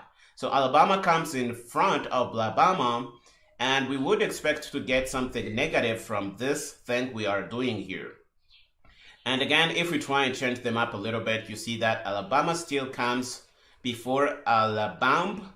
So we're going to get a negative value pointed out, and we can change these things up to see what we get. It is really simple if you know how to use them. We can also use another version of string compare, which is going to let us specify the number of characters that we want to compare.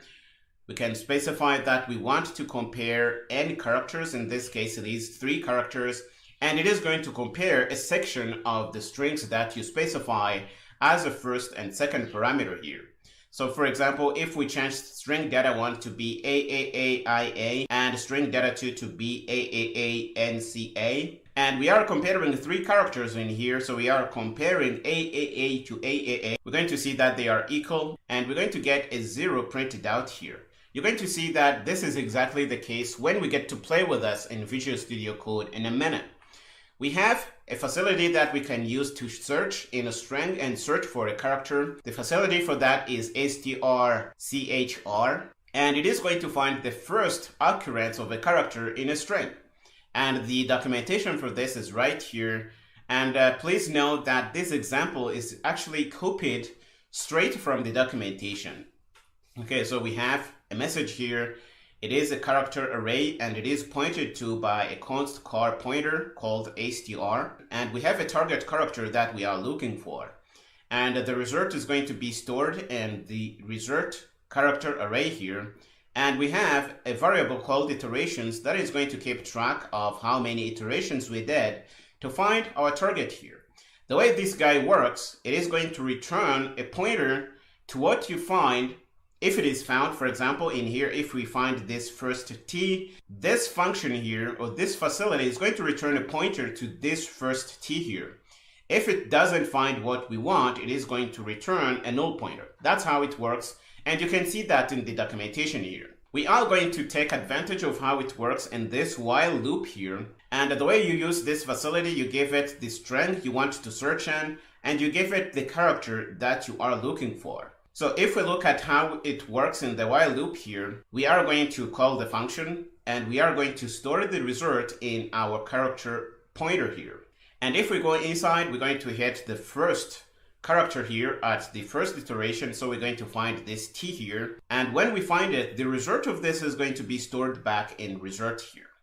I hope this makes sense. So we're going to find it, we're going to print it, and we're going to increment result to make it point to the next character. This is pointer arithmetic in action here.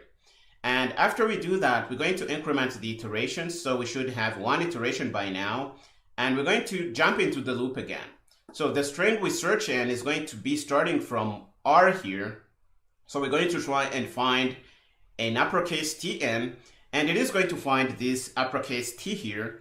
So it is going to point to it, and the pointer to this T is going to be stored in this result here. Okay, and we're going to jump into our body here. We're going to say that we found this T, we're going to print it out, and we're going to increment result. If we increment result, now result is going to be pointing to the H here. Okay, and we're going to say how many iterations we did to find our thing. We will have printed out the T that we have found, and we're going to jump to the next iteration, which is going to be searching for T in the remainder of the string here. It's not going to find it, of course. It's going to return null pointer, and the test here is going to fail, and we're going to fall down here and say how many iterations we found.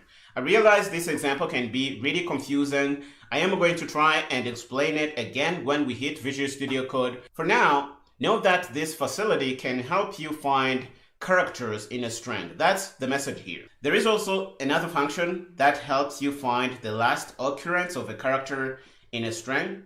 For example, here we have a character input.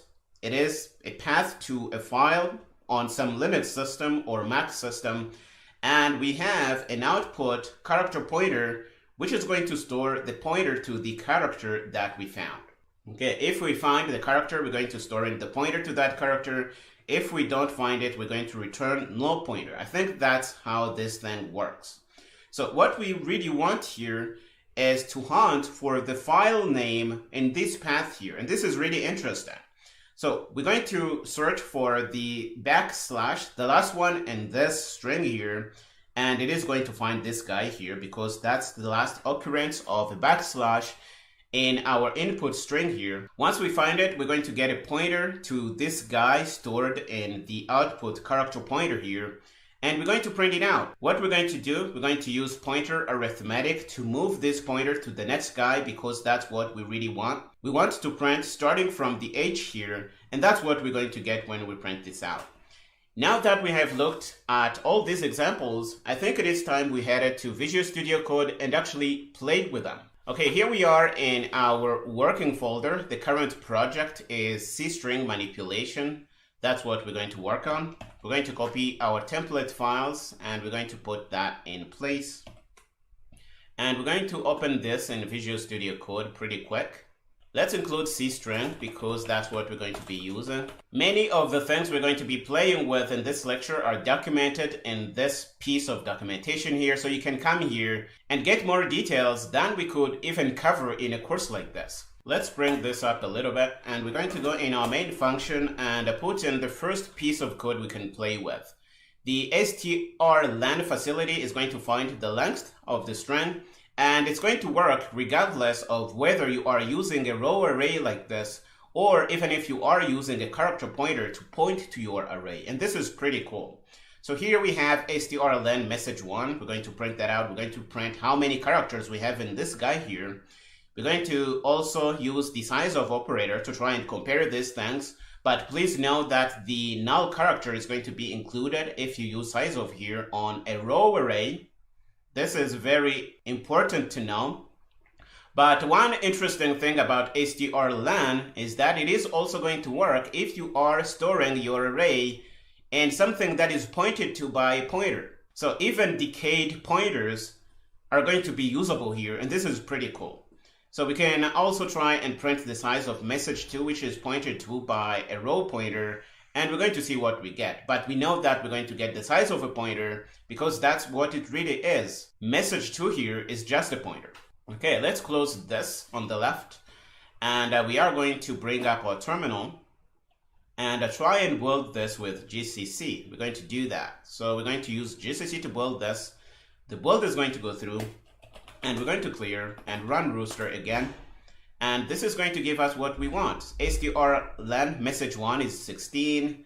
Size of message1 is 17 because size of is also going to count the null character. strlen message2, you see that it works even if we have a decayed array that is pointed to by a pointer. And this is really useful. If you happen to need the size of an array like this, you can use strlen and you're going to get the size of data in there. But note that the null terminating character is not counted if you use strlen here. And size of message2 is going to be 8 because that's the size of a pointer on our system here. So note that this guy is just a pointer. Okay, that's the message here. We are going to comment this out. The next thing we're going to look at is strcmp, which can be used to compare strings. So it works exactly like we said. It's going to return something negative if the first string happens to come in front of the second string in lexicographical order.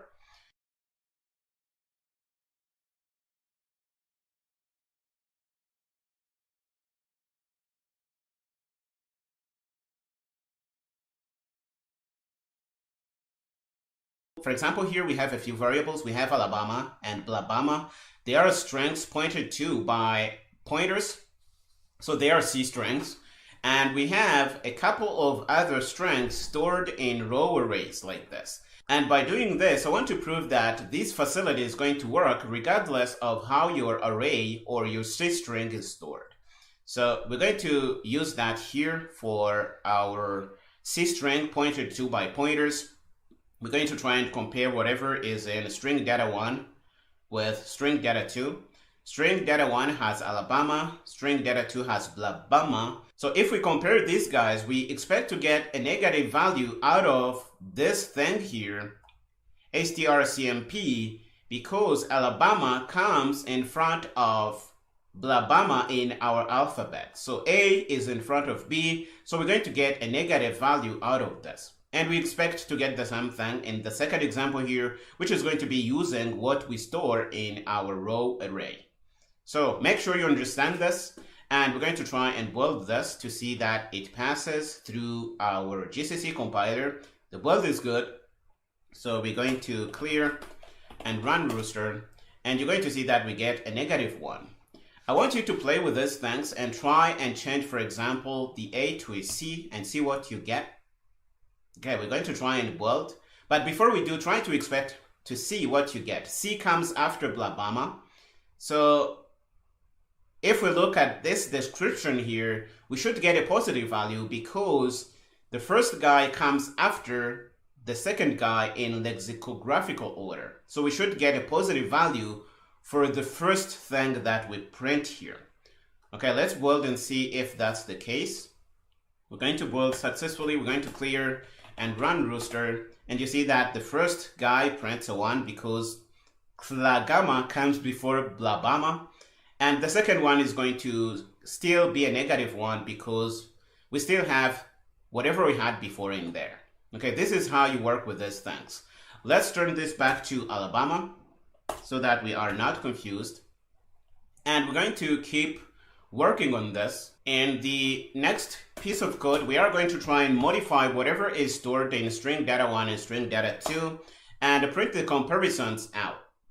For example, we have Alabama and Alabama, and by the way, we are able to modify that because it is a pointer to a string. And notice that this is not the const pointer, so we can really change where this guy is pointing, and that's what we are doing here. But we can't do that with string data 3 and string data 4 because these are arrays, and remember, you can't change where an array points.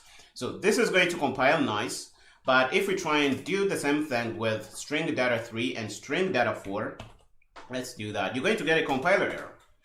So we're going to put this guy here and say 3 and 4.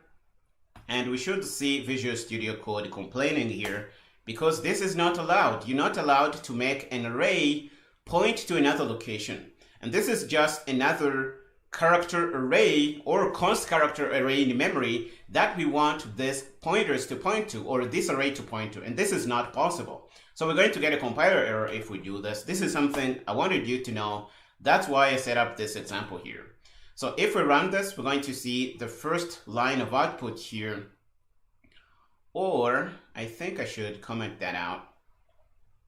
Or let's not comment it out. Now, if we run this program, we're going to get the output for Alabama and Alabama printed out. And Alabama comes after Alabama, so we expect to get a -1 because the first guy here comes in front of the second guy. So we're going to get a -1 out of the thing we are doing here. Let's try and build with GCC. The build is going to be good. So we're going to clear and run Rooster. And we're going to see that we have a -1 here. Alabama comes in front of Alabama.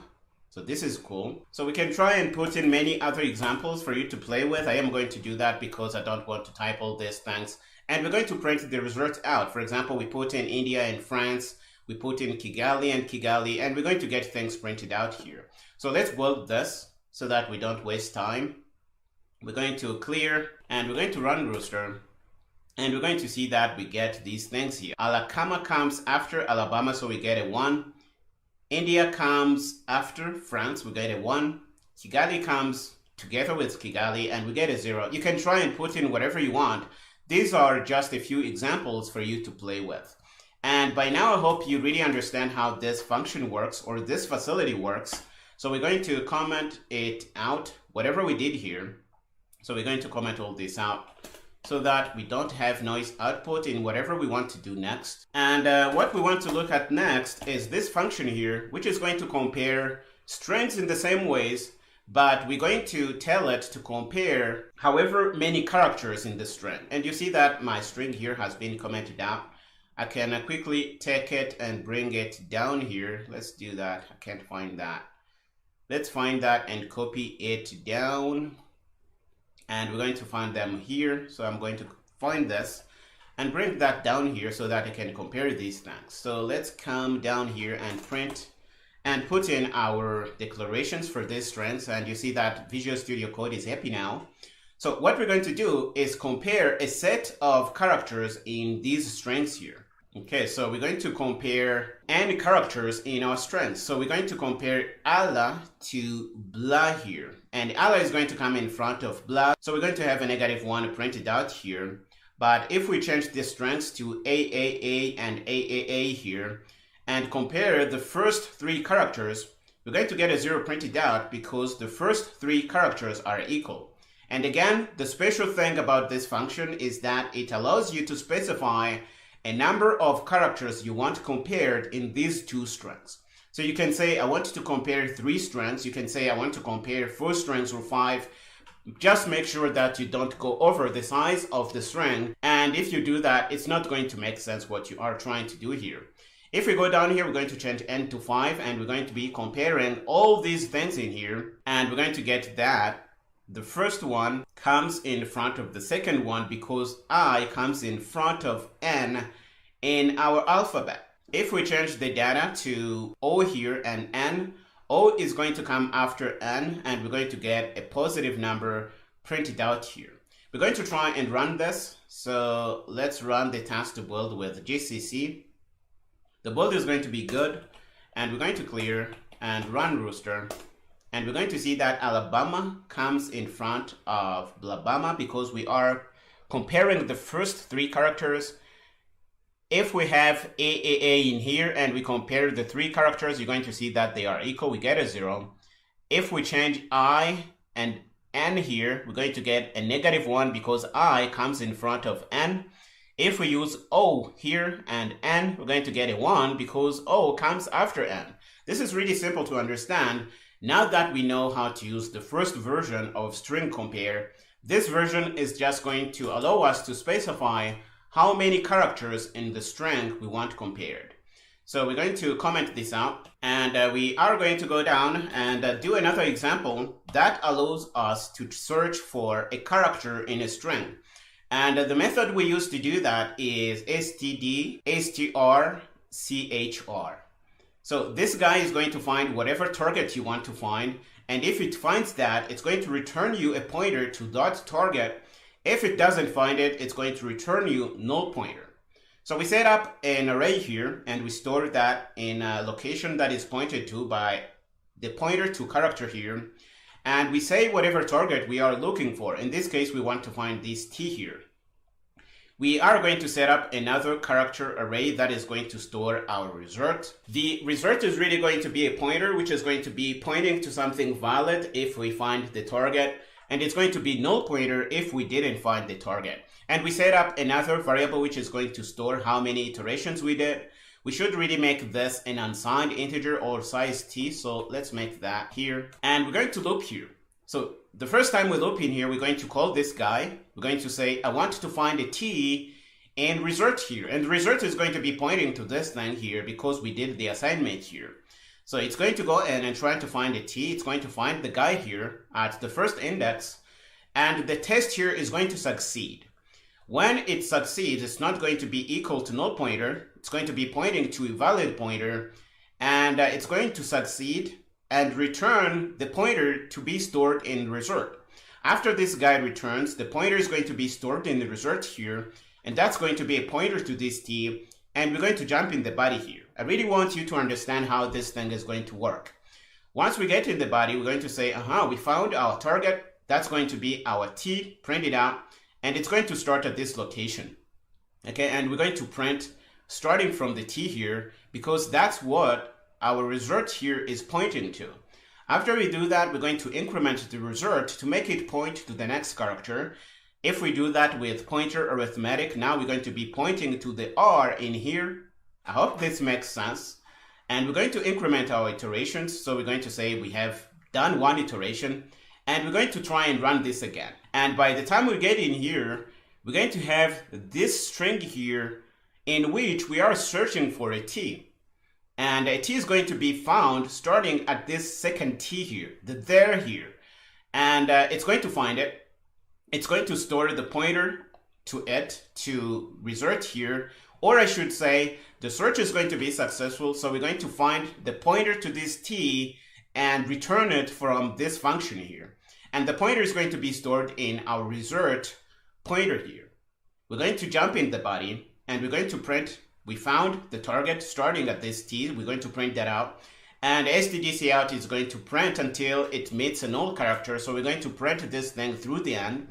And we're going to put a /n, which is going to move us to the next line. After we do that, we're going to increment result. And result now is going to point to the h here. And we're going to increment iterations. Now we're going to have done 2 iterations by now. And we're going to run the loop again. This time the loop is going to fail because starting from here, we don't have a t. And this function is going to return null pointer, and this test here is going to fail. Okay, we are going to return null pointer. Null pointer is not going to be different from null pointer, so this is going to fail. And we're going to fall down here and say how many iterations we're going to find.